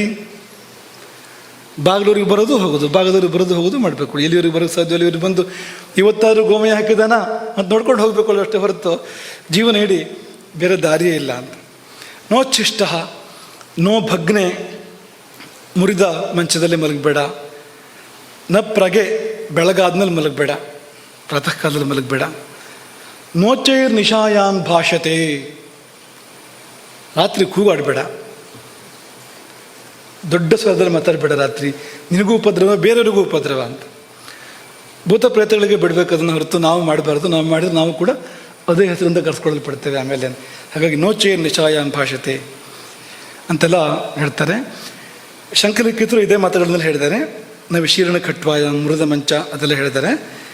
ಭೂತ ಯಕ್ಷ ಗ್ರಹಾಯತನೇಶು ನ, ಭೂತಾಲಯ, ಯಕ್ಷಾಲಯ ಮತ್ತು ಗ್ರಹಗಳು ಇರ್ತಕ್ಕಂಥ, ಗ್ರಹಗಳು ಅಂದರೆ ಹಿಡಿದುಕೊಳ್ಳುವ ಸ್ವಭಾವದವು ಅಂತ. ಗ್ರಹ ಅಂದರೆ ನವಗ್ರಹ ಅಲ್ಲ, ಇದು ಬಂದು ಮನುಷ್ಯನನ್ನು ಹಿಡಿದುಕೊಳ್ಳುವ ಸ್ವಭಾವದ ಶಕ್ತಿಗಳು ಅಂತ. ಅವುಗಳ ನೆಲೆ ಇರುವ ಸ್ಥಳದಲ್ಲಿ ಹೋಗಿ ಮಲಗಬಾರ್ದು. ನ ಸ್ಮಶಾನ ವೃಕ್ಷ ಛಾಯಾಸು, ಸ್ಮಶಾನ ವೃಕ್ಷದ ನೆರಳಲ್ಲಿ ಹೋಗಿ ಮಲಗಬೇಡ. ಮೇಲೆ ಆಕಾಶ ಇಲ್ಲ, ಮರದ ಕೊಂಬೆಗಳು ಬಂದಿದೆ ಅಂತ ಆದರೂ ಕೂಡ ಸ್ಮಶಾನ ವೃಕ್ಷವಾದರೆ ಮಲಗಬೇಡ ಅಂಥೇಳಿ. ನ ಪರ್ವಣಿ, ಅಮಾವಾಸ್ಯೆ ಮತ್ತು ಪಾಡ್ಯ ಸೇರುವಲ್ಲಿ, ಹುಣ್ಣಿಮೆ ಮತ್ತು ಪಾಡ್ಯ ಸೇರುವಲ್ಲಿ, ಆ ಸಂಧಿಯಲ್ಲಿ ಮಲಗಬೇಡ ಅಂತ ಒಂದು ವಿಶೇಷ ನಿಯಮವನ್ನು ಹೇಳ್ತಾರೆ. ನ ರಭಸೋತ್ಸವೇವ ಅಂತಂದರೆ ಸಂಭ್ರಮದ ಉತ್ಸವಗಳು, ಪುತ್ರೋತ್ಸವ ಆಯಿತು ಅಂತ ಅಂದ್ಕೊಳ್ಳಿ, ಮಲಗಬೇಕು ಅಂತಿಲ್ಲ ಅಂತ, ಆಚರಣೆ ಮಾಡೋದನ್ನು ಅಂತ. ಎಲ್ಲೆಲ್ಲ ಕಡೆ ಅನ್ವಯ ಮಾಡಿಬಿಟ್ಟಿದನ, ಅವ್ರು ಹೇಳಿದ್ದಕ್ಕೆ ಮಾತ್ರ ಅನ್ವಯ ಮಾಡಬೇಕು. ಹರ್ಷೋತ್ಪಾದಕ ಪುತ್ರಜನ್ಮಾದ್ಯೋತ್ಸವೇ ಅಂತ ಹೇಳಿದ್ದಾರೆ ಇವರು ಅಂತ. ಅಂತಹ ಕಡೆಗೆ ವಿನಾಯಿತಿ ಅಂತ. ಆಮೇಲೆ ಶುಕ್ರರು ವಶನಾಹ, ನಾವೆಲ್ಲ ಮಾಡ್ತಾರೆ ಒಂದು ಪದ್ಧತಿಯನ್ನು ಅವರು ತಪ್ಪು ಅಂತ ಹೇಳಿಬಿಟ್ರು, ಒಂದು ಅಭ್ಯಾಸವನ್ನು. ಏನು ಹೇಳಿದರು ಅಂದರೆ, ನ ತೈಲೇನಾಭ್ಯಕ್ತ ಶಿರಾ ಸ್ವಪೇತ್, ತಲೆಗೆ ಎಣ್ಣೆ ಹಾಕ್ಕೊಂಡು ಮಲಗಬಾರ್ದು. ನಮ್ಮಲ್ಲಿ ತಲೆಗೆ ಎಣ್ಣೆ ಹಾಕ್ಕೊಂಡೇ ಮಲಗಬೇಕು ಅನ್ನೋಂಥ ವ್ಯವಸ್ಥೆಗಳಿದೆ. ಆದರೆ ಆರೋಗ್ಯಶಾಸ್ತ್ರವೂ ಕೂಡ ನಿಷೇಧ ಮಾಡಿದೆ ಅದನ್ನು. ಆಯುರ್ವೇದವೂ ಕೂಡ ರಾತ್ರಿ ಮಲಗುವಾಗ ತಲೆಗೆ ಎಣ್ಣೆ ಹಾಕೋದನ್ನು ಹೇಳೋದಿಲ್ಲ, ಆಯುರ್ವೇದವೂ ಕೂಡ. ಹಾಗೆ ಇದಂತೂ ಧರ್ಮಶಾಸ್ತ್ರ ಅಂತೂ ಪ್ರಕಟವಾಗಿ ನಿಷೇಧ ಮಾಡಿದೆ. ಯಾಕೆಂದರೆ ಅದು ಒಂದು ಮೈಲಿಗೆ, ಅದು ಅಂತ. ಎಣ್ಣೆ ಅನ್ನೋದು ಒಂದು ಮೈಲಿಗೆ ಅಂತ. ಈಗ ಅಭ್ಯಂಗ ಅಂದರೆ ಎಣ್ಣೆ ಹಚ್ಕೊಂಡಿದ್ದ ಸ್ಥಿತಿ ಇದೆಯಲ್ಲ, ಅದು ಮೈಲಿಗೆ. ಅದು ಸ್ನಾನ ಮಾಡಿದ ನಂತರದ ಸ್ಥಿತಿ ಅದು ಶುದ್ಧ. ಅದು ಅಭ್ಯಕ್ತಮಿವ ಸ್ನಾತಃ. ಸ್ನಾನ ಆದವನು ಎಣ್ಣೆ ಹಚ್ಕೊಂಡವನು ನೋಡಿದರೆ ಮತ್ತೆ ಸ್ನಾನ ಮಾಡ್ಕೊಂಡ್ಬರ್ಬೇಕು ಅನ್ನೋತಾರೆ. ಅಂದರೆ ಅದೊಂದು ರೀತಿ ದೋಷ ಅದು ಅಂತ. ದೋಷ ಅಂದರೆ ಆ ಸ್ಥಿತಿಯಲ್ಲಿ ಅಂತ.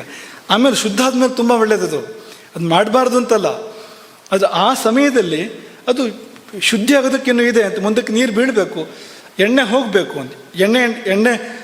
ಎಣ್ಣೆಯಾಗಿ ಉಳಿಬಾರ್ದು ಅಂತ. ಪಸೆ ಇರೋ ವಿಷಯ ಬೇರೆ, ಪಸೆ ಉಳಿಬೇಕಾಗುತ್ತದೆ, ಎಣ್ಣೆ ಪಸೆ ಇರಬೇಕು, ಎಣ್ಣೆನೇ ಇರಬಾರ್ದು ಅಂತ ಮೈ ಮೇಲೆ ಅಂತ. ಹಾಗಾಗಿ ಎಣ್ಣೆ ಹಚ್ಕೊಂಡು ಮಲ್ಕೊಂಡ್ರೆ ಅವನು ಅಶುದ್ಧನಾಗಿರ್ತಾನೆ. ಆ ಸಮಯದಲ್ಲಿ ಅಶುಭ ಶಕ್ತಿಗಳಿಗೆ ಪ್ರವೇಶ ಮಾಡೋದಕ್ಕೊಂದು ಅವಕಾಶ, ದುರ್ದೇವತೆಗಳಿಗೆ ಪ್ರವೇಶ ಮಾಡೋದಕ್ಕೆ ಅವಕಾಶ. ಯಾಕೆಂದರೆ ನಾವು ಮಲ್ಕೊಂಡು ನಿದ್ದೆ ಮಾಡಿದಾಗ ನಾವು ಎಚ್ಚರ ಇರೋದಿಲ್ಲ ಅಂತ. ಏನು ಮಹಾ ಗುಡ್ಡ ಹೇಳಿದ್ರೆ ನೀವು. ಮಲ್ಕೊಂಡಿರುವಾಗ ನಮ್ಮ ಎಚ್ಚರ ಇರೋದಿಲ್ಲ ಅಂದರೆ ಏನು ಅಂದರೆ ಆ ಕಾವಲಿದೆಯಲ್ಲ ಅದು ಇರೋದಿಲ್ಲ ಅಂತ. ಹಾಗಾಗಿ ಶಕ್ತಿಗಳು ಪ್ರವೇಶ ಮಾಡೋದಕ್ಕೆ ಆ ಸಮಯವನ್ನು ಕಾಯ್ತವೆ. ಈಗ ಸತ್ತ ಮನೆಯಲ್ಲಿ ಯಾರು ನಿದ್ದೆ ಮಾಡಬಾರ್ದು ಅಂತ ಲೆಕ್ಕ. ಶವ ಇರುವ ಮನೆಯಲ್ಲಿ ನಿದ್ದೆ ಮಾಡಬಾರ್ದು ಅಂತ. ಯಾಕೆಂದರೆ ಹೋದ ಅಪ್ರೇತ ಇದೆಯಲ್ಲ, ಗತಿಸಿದ್ದು ಬಂದು ಸೇರ್ಕೊಳ್ಬೋದು ಅಂತ. ಶರೀರವನ್ನು ಅರಸ್ತಾ ಇರ್ಬೋದು, ಅದಕ್ಕೊಂದು ಶರೀರ ಬೇಕು, ಅದಕ್ಕೆ ಬಂದು ಸೇರ್ಕೊಳ್ಬೋದು. ಹೀಗಾಗಿ ಮಲಗಿದ ಸ್ಥಿತಿ ಇದೆಯಲ್ಲ, ಯಾವುದಾದ್ರೂ ದುರ್ದೇವತೆಗಳು ದುಷ್ಟಶಕ್ತಿಗಳು ಪ್ರವೇಶ ಮಾಡೋದಾದರೆ ತಮೋಗುಣದ ಸಂದರ್ಭ ಬೇರೆ, ಅದರ ಆಳ್ವಿಕೆ ಬೇರೆ ನಡೀತಾ ಇದೆ. ಒಳ್ಳೆ ಕಾಲ ಅವು ಕೂಡ ತಮೋಗುಣ ಸ್ವಭಾವದವು, ರಜೋಗುಣ ತಮೋಗುಣದ ಸ್ವಭಾವದವು. ಒಳ್ಳೆ ನನಗಿದು ಹೊಂದಾಣಿಕೆ ಆಗುತ್ತಲ್ಲ ಅಂತ ಅನ್ಕೊಂಡು ಬರ್ತವೆ ಆ ಸಮಯದಲ್ಲವು ಅಂತ. ಹಾಗಾಗಿ ನ ತೈಲೇನಾಭ್ಯಕ್ತ ಶಿರಾಹ ಸ್ವಪೇತ್, ಎಣ್ಣೆ ಹಚ್ಕೊಂಡು ತಲೆಗೆ ಮಾತ್ರ ಆದರೂ ಕೂಡ, ತಲೆಗಂತೂ ಮೈಗೆ ಹಚ್ಚಿದ್ರೂ ಮೈಲಿಗೆನೆ, ತಲೆಗೆ ಹಚ್ಚಿದ್ರೆ ಜಾಸ್ತಿ ಮೇಲ್ಗೆ ಇದು, ಇನ್ನೂ ಜಾಸ್ತಿ ಮೇಲ್ಗೆ, ಆ ಸ್ಥಿತಿಯಲ್ಲಿ ಮಲಗಬೇಡ ಅಂತ ಹೇಳಿದ್ವಿ. ತಿದ್ದುಪಡಿ ಮಾಡ್ಕೊಳ್ಳಿ, ಏನು ಬೇಜಾರು ಮಾಡ್ಕೋಬೇಡಿ. ಹಗಲೊತ್ತಿಗೆ ಸ್ನಾನಕ್ಕಿಂತ ಮುಂಚೆ ಎಣ್ಣೆ ಹಾಕ್ಕೊಂಡು ಆಮೇಲೆ ಸ್ನಾನ ಮಾಡಿದ್ರಂತೆ ಏನು ತೊಂದರೆ ಇಲ್ಲ. ಮಲ್ಕೊಳ್ಳೋ ಹೊತ್ತಿಗೆ ನೀವು ತಲೆಗೂ ಎಣ್ಣೆ ಹಾಕ್ಕೊಂಡು ಹಾಸಿಗೆನೂ ಎಣ್ಣೆ ಮಾಡಿ ಇದೆಲ್ಲ ಮಾಡಬೇಕಾಗಿಲ್ಲ. ಇನ್ನು ಅವಧಿ ಎಷ್ಟು ಕಾಲ ಮಲಗಬೇಕು ಅಂತಂದರೆ, ಆ ನಿದ್ದೆ ಅಂದರೆ ತಾಯಿ ಅಂತ ಗೊತ್ತಾಗೋದು ಇಲ್ಲೇ ಅಂತ. ಚಿಕ್ಕ ಶಿಶುಗಳು ಆಗ್ತಾನೆ ಹುಟ್ಟಿದವು, ಅವಕ್ಕೆ ದಿನೀಡೀ ನಿದ್ದೆ ಅಂತ. ಹೇಳೋ ಅಂತ ಬೆಳಗ್ಗೆ ಎಬ್ಸೋ ಹಾಗಿಲ್ಲ ಅದನ್ನು ಅಂತ. ಎಷ್ಟು ಗಂಟೆ ಆಯಿತು ಅಂತ ಕೇಳ್ತೀರಾ ಹಸುಗೂಸಿಗೆ? ಅದು ಎಲ್ಲರೂ ಒಂದ್ಸರಿ ಕಣ್ಣು ಬಿಡ್ತದೆ ಹೊರತು ಮತ್ತೆಲ್ಲ ನಿದ್ದೆ ಮಾಡ್ತಾನೆ ಇರೋದು ಅಂತ. ಹಾಗೆ ಇರಬೇಕು ಅದು ಅಂತ. ಭೂತಧಾತ್ರಿ ಅಂತ, ಆ ತಾಯಿಯಿಂದ ಜನ್ಮ ಕೊಟ್ಟ ತಾಯಿಯ ಬಸರಿಂದ ಹೊರಗೆ ಬಂದ ಮೇಲೆ ಈ ತಾಯಿ ಮಡಿಲಿಗೆ ಹೋಗೋದು ಸೀದಾ. ಅದು ಯಾವ ತಾಯಿ ಮಡಿಲಿಗೆ ಅಂದರೆ ಭೂತಧಾತ್ರಿಗೆ ಮಡಿಲಿಗೆ ಹೋಗುವಂಥದ್ದು ಅಂತ. ಹಾಗಾಗಿ ಸದಾ ನಿದ್ದೆಯಲ್ಲಿರ್ತದೆ ಮಗು ಅಂತ. ಅಲ್ಲಿಂದ ಆರಂಭ ನಮ್ಮ ಜೀವನ ಅಂತ. ಸ್ವಲ್ಪ ಬೆಳೆದ ಮೇಲೆ ಒಂದು 10-11 ಗಂಟೆ ನಿದ್ದೆ ಬೇಕು ಆದರೂ ಕೂಡ ಅಂತ. ಸಣ್ಣ ಮಕ್ಕಳಿಗೆ ನಿದ್ದೆ ಜಾಸ್ತಿ ಬೇಕು. ಮತ್ತೂ ಸ್ವಲ್ಪ ದೊಡ್ಡವರಾದಮೇಲೆ ಒಂದು 8-9 ವರ್ಷ ಅಂದರೆ 8-9 ಗಂಟೆ ಅಂತ. ಈಗೆಲ್ಲ ದೊಡ್ಡವರಿಗೆ ಆ ಗಂಟೆನ ಹೇಳ್ತಾರೆ ಆಧುನಿಕ ಪದ್ಧತಿಗಳಲ್ಲಿ. ಆದರೆ ಯುವಕನಾದ ಮೇಲೆ, 16 ವರ್ಷ ದಾಟಿದ ಮೇಲೆ, ಯುವಕನಾದ ಮೇಲೆ ಮಲಗಬೇಕಾದ ಸಮಯ ಎಷ್ಟು ಅಂದರೆ 2 ಯಾಮಗಳು ಅಂತ ಮುಖ್ಯವಾಗಿ ಹೇಳುವಂಥದ್ದು. 2 ಯಾಮಗಳ ಕಾಲ ನಿದ್ದೆಯನ್ನು ಹೇಳಿದೆ ಅಷ್ಟು ಅಂತ. 6-8 ಗಂಟೆ ಅಂತ ಹೇಳ್ತಾರೆ. ಅದು ಒಂದೊಂದು ಪ್ರಕೃತಿಗೆ ಒಂಚೂರು ಬೇರೆ ಇರ್ಬೋದು. ಸಾಧಾರಣವಾಗಿ 2 ಯಾಮ ಮುಖ್ಯವಾಗಿ ಹೇಳುವಂಥದ್ದು. 2 ಯಾಮ ಸ್ವಲ್ಪ ಹೆಚ್ಚು ಬೇಕಾಗಬಹುದು ಕೆಲವರಿಗೆ. ಅದನ್ನು ನೋಡಿಕೊಂಡು ಅದನ್ನು ಆಯಾ ದೇಹ ಪ್ರಕೃತಿಗೆ ತಕ್ಕಂತೆ ಮಾಡಬೇಕು. ನಿದ್ದೆ ಅನ್ನೋದು ಸಾರ್ವತ್ರಿಕ ನಿಯಮ ಅಲ್ಲ, ಎಲ್ಲರಿಗೂ ಒಂದೇ ಸಮಯ ಅಲ್ಲ. ಈಗಾಗಲೇ ನಾವು ಹೇಳಿದಾಗೆ ಹಸುಗೂಸುಗಳಿಗೆ ಬೇರೆ, ಶಿಶುಗಳಿಗೆ ಸ್ವಲ್ಪ ಬೆಳೆದ ಶಿಶುಗಳಿಗೆ ಬೇರೆ, ದೊಡ್ಡವರಿಗೆ ಬೇರೆ ಅಂತೆಲ್ಲ ಹೇಳಿದ್ವಲ್ಲ. ವ್ಯಕ್ತಿಗೂ ಸ್ವಲ್ಪ ಬೇರೆ ಆಗ್ಬೋದು, ನೋಡ್ಕೋಬೇಕಾಗತ್ತೆ ಅದನ್ನು. 2 ಯಾಮಗಳು ತುಸು ಮಿಗಬಹುದು ಸಂದರ್ಭವನ್ನು ಹೊಂದಿಕೊಂಡು ಅಂತ. ಇಲ್ಲಿ ಏನು ಗೊತ್ತಾಗುತ್ತೆ ನಮಗೆ ಅಂದರೆ, ಈ ಎಳೆ ನಾವು ಕೂಡ ಹಾಗೆ ಅಲ್ವಾ, ಮನುಷ್ಯ ಶಿಶುಗಳು ಅಥವಾ ಯಾವುದೇ ಈ ಕರುಗಳ ಮತ್ತೊಂದು ಪ್ರಾಣಿಗಳ ಮರಿಗಳು ಯಾವ್ದು ಬೇಕಾದ್ರೂ ಇರ್ಬೋದು, ಬೆಳೆದಂತೆ ತಾಯಿಯ ಅವಲಂಬನೆ ಕಡಿಮೆ ಆಗ್ತದೆ ಅಲ್ವಾ? ಬೆಳೆದ ಹಾಗೆ ತಾಯಿಯ ಅವಲಂಬನೆ ಕಡಿಮೆ ಆಗ್ತದೆ. ತಾಯಿ ಯಾಕೆ ಅಂದರೆ, ಈ ಭೂತಧಾತ್ರಿ ನಾವು ಬೆಳೆದಂತೆ ನಿದ್ದೆ ಅಗತ್ಯ ಕಡಿಮೆ ಆಗ್ತಾ ಬರ್ತದಲ್ಲ ನಮಗದು, ಅದನ್ನು ತೋರಿಸ್ತದೆ ಅಂತ. ಇನ್ನೊಂದು ತಾಯಿ ಅದು ಧಾತ್ರಿ ಅನ್ನೋದನ್ನು ಅದು ತೋರಿಸ್ತದೆ ಅಂತ. ಈಗ ನೀವು ಕೇಳ್ತೀರಿ ಸಿಟ್ಟು ಮಾಡ್ಕೊಂಡು, ನಿಮಗೆ ಯಾರು ಹೇಳಿದ್ರು 2 ಯಾಮ ನಿದ್ದೆ ಅಂತ? ನಿಮಗೆ ಯಾರು ಹೇಳಿದ್ರು? 2 ಯಾಮ ಅಂದರೆ ಭಾರಿ ಕಡಿಮೆ ಆಯಿತು ಅಂತಂದರೆ, ಅದನ್ನು ದೊಡ್ಡವರೇ ಹೇಳಿದ್ದಾರೆ. ಅದನ್ನು ಮಧ್ಯಮವು ಯಾಮವು ಶಯಾನೋ ನಾಭಸೀದತಿ. ಮಧ್ಯಮವು ಯಾಮವು, ಮಧ್ಯಮ ಯಾಮಗಳಲ್ಲಿ ಅದು 2. ಮಧ್ಯಮವು ಯಾಮವು ದ್ವಿವಚನ, ಅದು 2 ಯಾಮಗಳು. ಶಯಾನಃ ನಾಮಸೇದತಿ ಎಂದು ನಾಶವಾಗೋದಿಲ್ಲ. ಮಧ್ಯಮವು ಯಾಮವು ಅಂತ ಯಾಕೆ ಹೇಳಿದ್ರು ಅಂದರೆ, ರಾತ್ರಿಗೆ ಸೂರ್ಯಾಸ್ತದಿಂದ ಸೂರ್ಯೋದಯಕ್ಕೆ, ರಾತ್ರಿ ಅಂದರೆ ನಿಜವಾಗಿ ಒಂದು ಯಾಮ ಕಳೆದ ಮೇಲೆ ಶುರು ಅಂತ ಲೆಕ್ಕ. ಹಾಗೆ ನೋಡಿದರೆ ನಿಶೀಥ ಕಾಲ ಅಂತ ಹೇಳುವಂಥದ್ದು ಒಂದು ಯಾಮ ಕಳೆದ ಮೇಲೆ. ಅದರ ಅಸ್ತದಿಂದ ಉದಯಕ್ಕೆ ತಗೊಂಡ್ರೆ ಅದನ್ನು 4 ಪಾಲು ಮಾಡಬೇಕು ನಾವು. 4 ಯಾಮಗಳು, ಅದು 4 ಪಾಲು ಮಾಡಿದಾಗ ಮೊದಲನೇ ಯಾಮ ಬಿಡಬೇಕು, ಕೊನೆಯ ಯಾಮ ಬಿಡಬೇಕು. ಮಧ್ಯದ 2 ಯಾಮಗಳು ಅಂತ. ಮೊದಲನೇ ಯಾಮ ಬಿಡಬೇಕು, ಯಾಕೆಂದರೆ ಮೊದಲನೇ ಯಾಮದ ಆರಂಭ ಅದು ಸಂಧ್ಯಾಕಾಲ ಆಗಿರ್ತದೆ. ಈಗ ಸಂಧ್ಯಾನುಷ್ಠಾನಗಳನ್ನು ಮಾಡಬೇಕು, ಭಗವಂತನಿಗೆ ಅಭಿಮುಖ ಆಗಬೇಕು, ಧ್ಯಾನ ಮಾಡಬೇಕು ಆ ಸಮಯದಲ್ಲಿ. ಆಮೇಲೆ ಆಹಾರದ ಕಾಲ ಬಂತು. ಆಹಾರ ಆದಮೇಲೆ ಇಷ್ಟು ಸಮಯ ಬಿಡಬೇಕು ಅಂತಿದೆ. ಸೀದ ತಟ್ಟೆಯಿಂದ ಹಾಸಿಗೆಗೆ ಅಂತಲ್ಲ, ಅದು ಮಧ್ಯದಲ್ಲಿ ಸ್ವಲ್ಪ ಕಾಲ ಬಿಡಬೇಕು ಅಂತ, ಊಟದ ಬಾಳೆಯಲ್ಲಿ ಇನ್ನು ನೇರವಾಗಿ ಹಾಸಿಗೆಗೆ ಹೋಗೋ ಹಾಗಿಲ್ಲ ಅಂತ. ಈ ಅವಧಿ ಇದೆಯಲ್ಲ, ಇದು ಸುಮಾರು ಒಂದು ಪ್ರಹರವೇ ಆಗ್ತದೆ ಅಂತ, ಒಂದು ಯಾಮದ ಸಮಯ ಅಂತ, ಪ್ರಥಮ ಪ್ರಹರ ಆಗ್ತದೆ ಇದರಲ್ಲಿ ಅಂತ. ಇದು ಕಳೆದ ಮೇಲೆ ನಿದ್ದೆ ಮಾಡುವಂಥದ್ದು, ಇದು ಕಳೆಯುವಾಗ ನಿದ್ದೆ ಮಾಡುವಂಥದ್ದು ಅಂತ.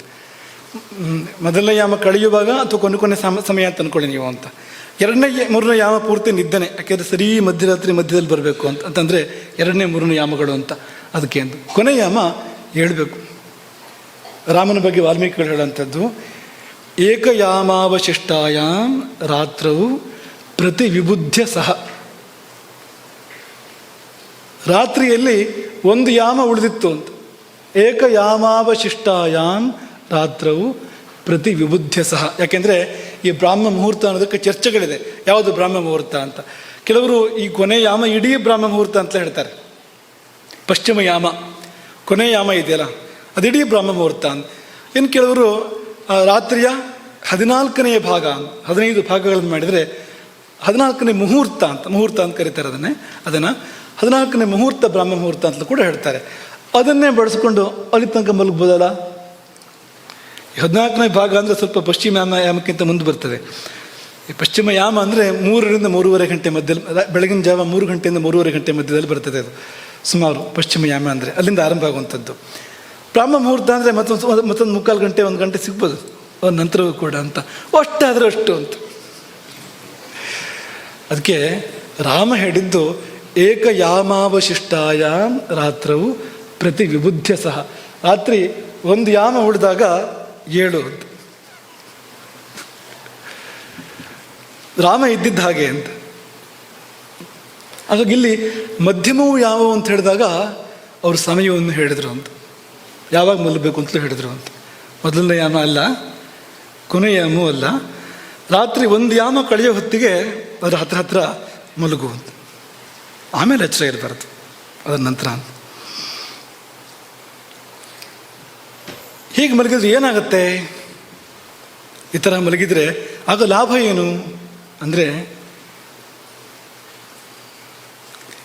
ಎಲ್ಲ ಲಾಭಗಳಿಗಿಂತ ದೊಡ್ಡ ಲಾಭ ಆಗ್ಬೋದು. ಅತ್ಯಂತ ದೊಡ್ಡ ಲಾಭ, ಮನುಷ್ಯ ಜನ್ಮಕ್ಕಿರ್ತಕ್ಕಂಥ ಮಹತ್ತಮವಾದ ಲಾಭ. ಇನ್ನೇನಿಲ್ಲ, ಆ ಲಾಭ ಆದಮೇಲೆ ಮತ್ತೆ ಆ ಲಾಭವೂ ಕೂಡ ಆಗಬೇಕಾಗಿಲ್ಲ, ಅಂಥ ಲಾಭ ಆಗ್ಬೋದು. ದಕ್ಷ ಸ್ಮೃತಿ ಹೇಳುವ ಪ್ರಕಾರ ಯಾಮದ್ವಯಂ ಶಯಾನಸ್ತು ಬ್ರಹ್ಮಭೂಯಾಯ ಕಲ್ಪತೆ. ಈ ನಡುವಿನೆರಡು ಯಾಮಗಳಲ್ಲಿ ಅದಕ್ಕೆ ಸೀಮಿತವಾಗಿ ಮಲಗುವವನು, ನಿದ್ದೆ ಮಾಡುವವನು, ಅವನು ನಿದ್ದೆ ಮಾಡೋದಿಲ್ಲ, ಅವನು ಯೋಗವನ್ನು ಮಾಡ್ತಾನೆ. ಆ ನಿದ್ದೆ ಧ್ಯಾನವಾಗಿ ಪರಿಣಮಿಸ್ತದೆ. ಮಧ್ಯರಾತ್ರಿ ಮಧ್ಯ ಬಿಂದುವಾಗಿ ಬರುವಂತೆ ಹಿಂದೂ ಮುಂದೆ ಸಮನಾಗಿ ಯಾರು ನಿದ್ದೆ ಮಾಡ್ತಾನೋ ಅವನು ನಿದ್ದೆ ಮಾಡ್ತಾ ಇರೋದಿಲ್ಲ, ಅವನು ಧ್ಯಾನ ಮಾಡ್ತಾ ಇರ್ತಾನೆ, ಯೋಗ ಮಾಡ್ತಾ ಇರ್ತಾನೆ. ಅವನು ಬ್ರಹ್ಮಭೂಯಾಯ ಕಲ್ಪತೆ, ಪರಬ್ರಹ್ಮವೇ ಆಗ್ತಾನೆ. ಬ್ರಹ್ಮಭೂಯ ಅಂದ್ರೆ ಅದು ಬ್ರಹ್ಮಭಾವ. ಅವನು ಮುಕ್ತಿ ಅಂದರೆ ಸಂಪೂರ್ಣ ಮುಕ್ತಿ, ಅದನ್ನು ಪಡಿತಾನವನು.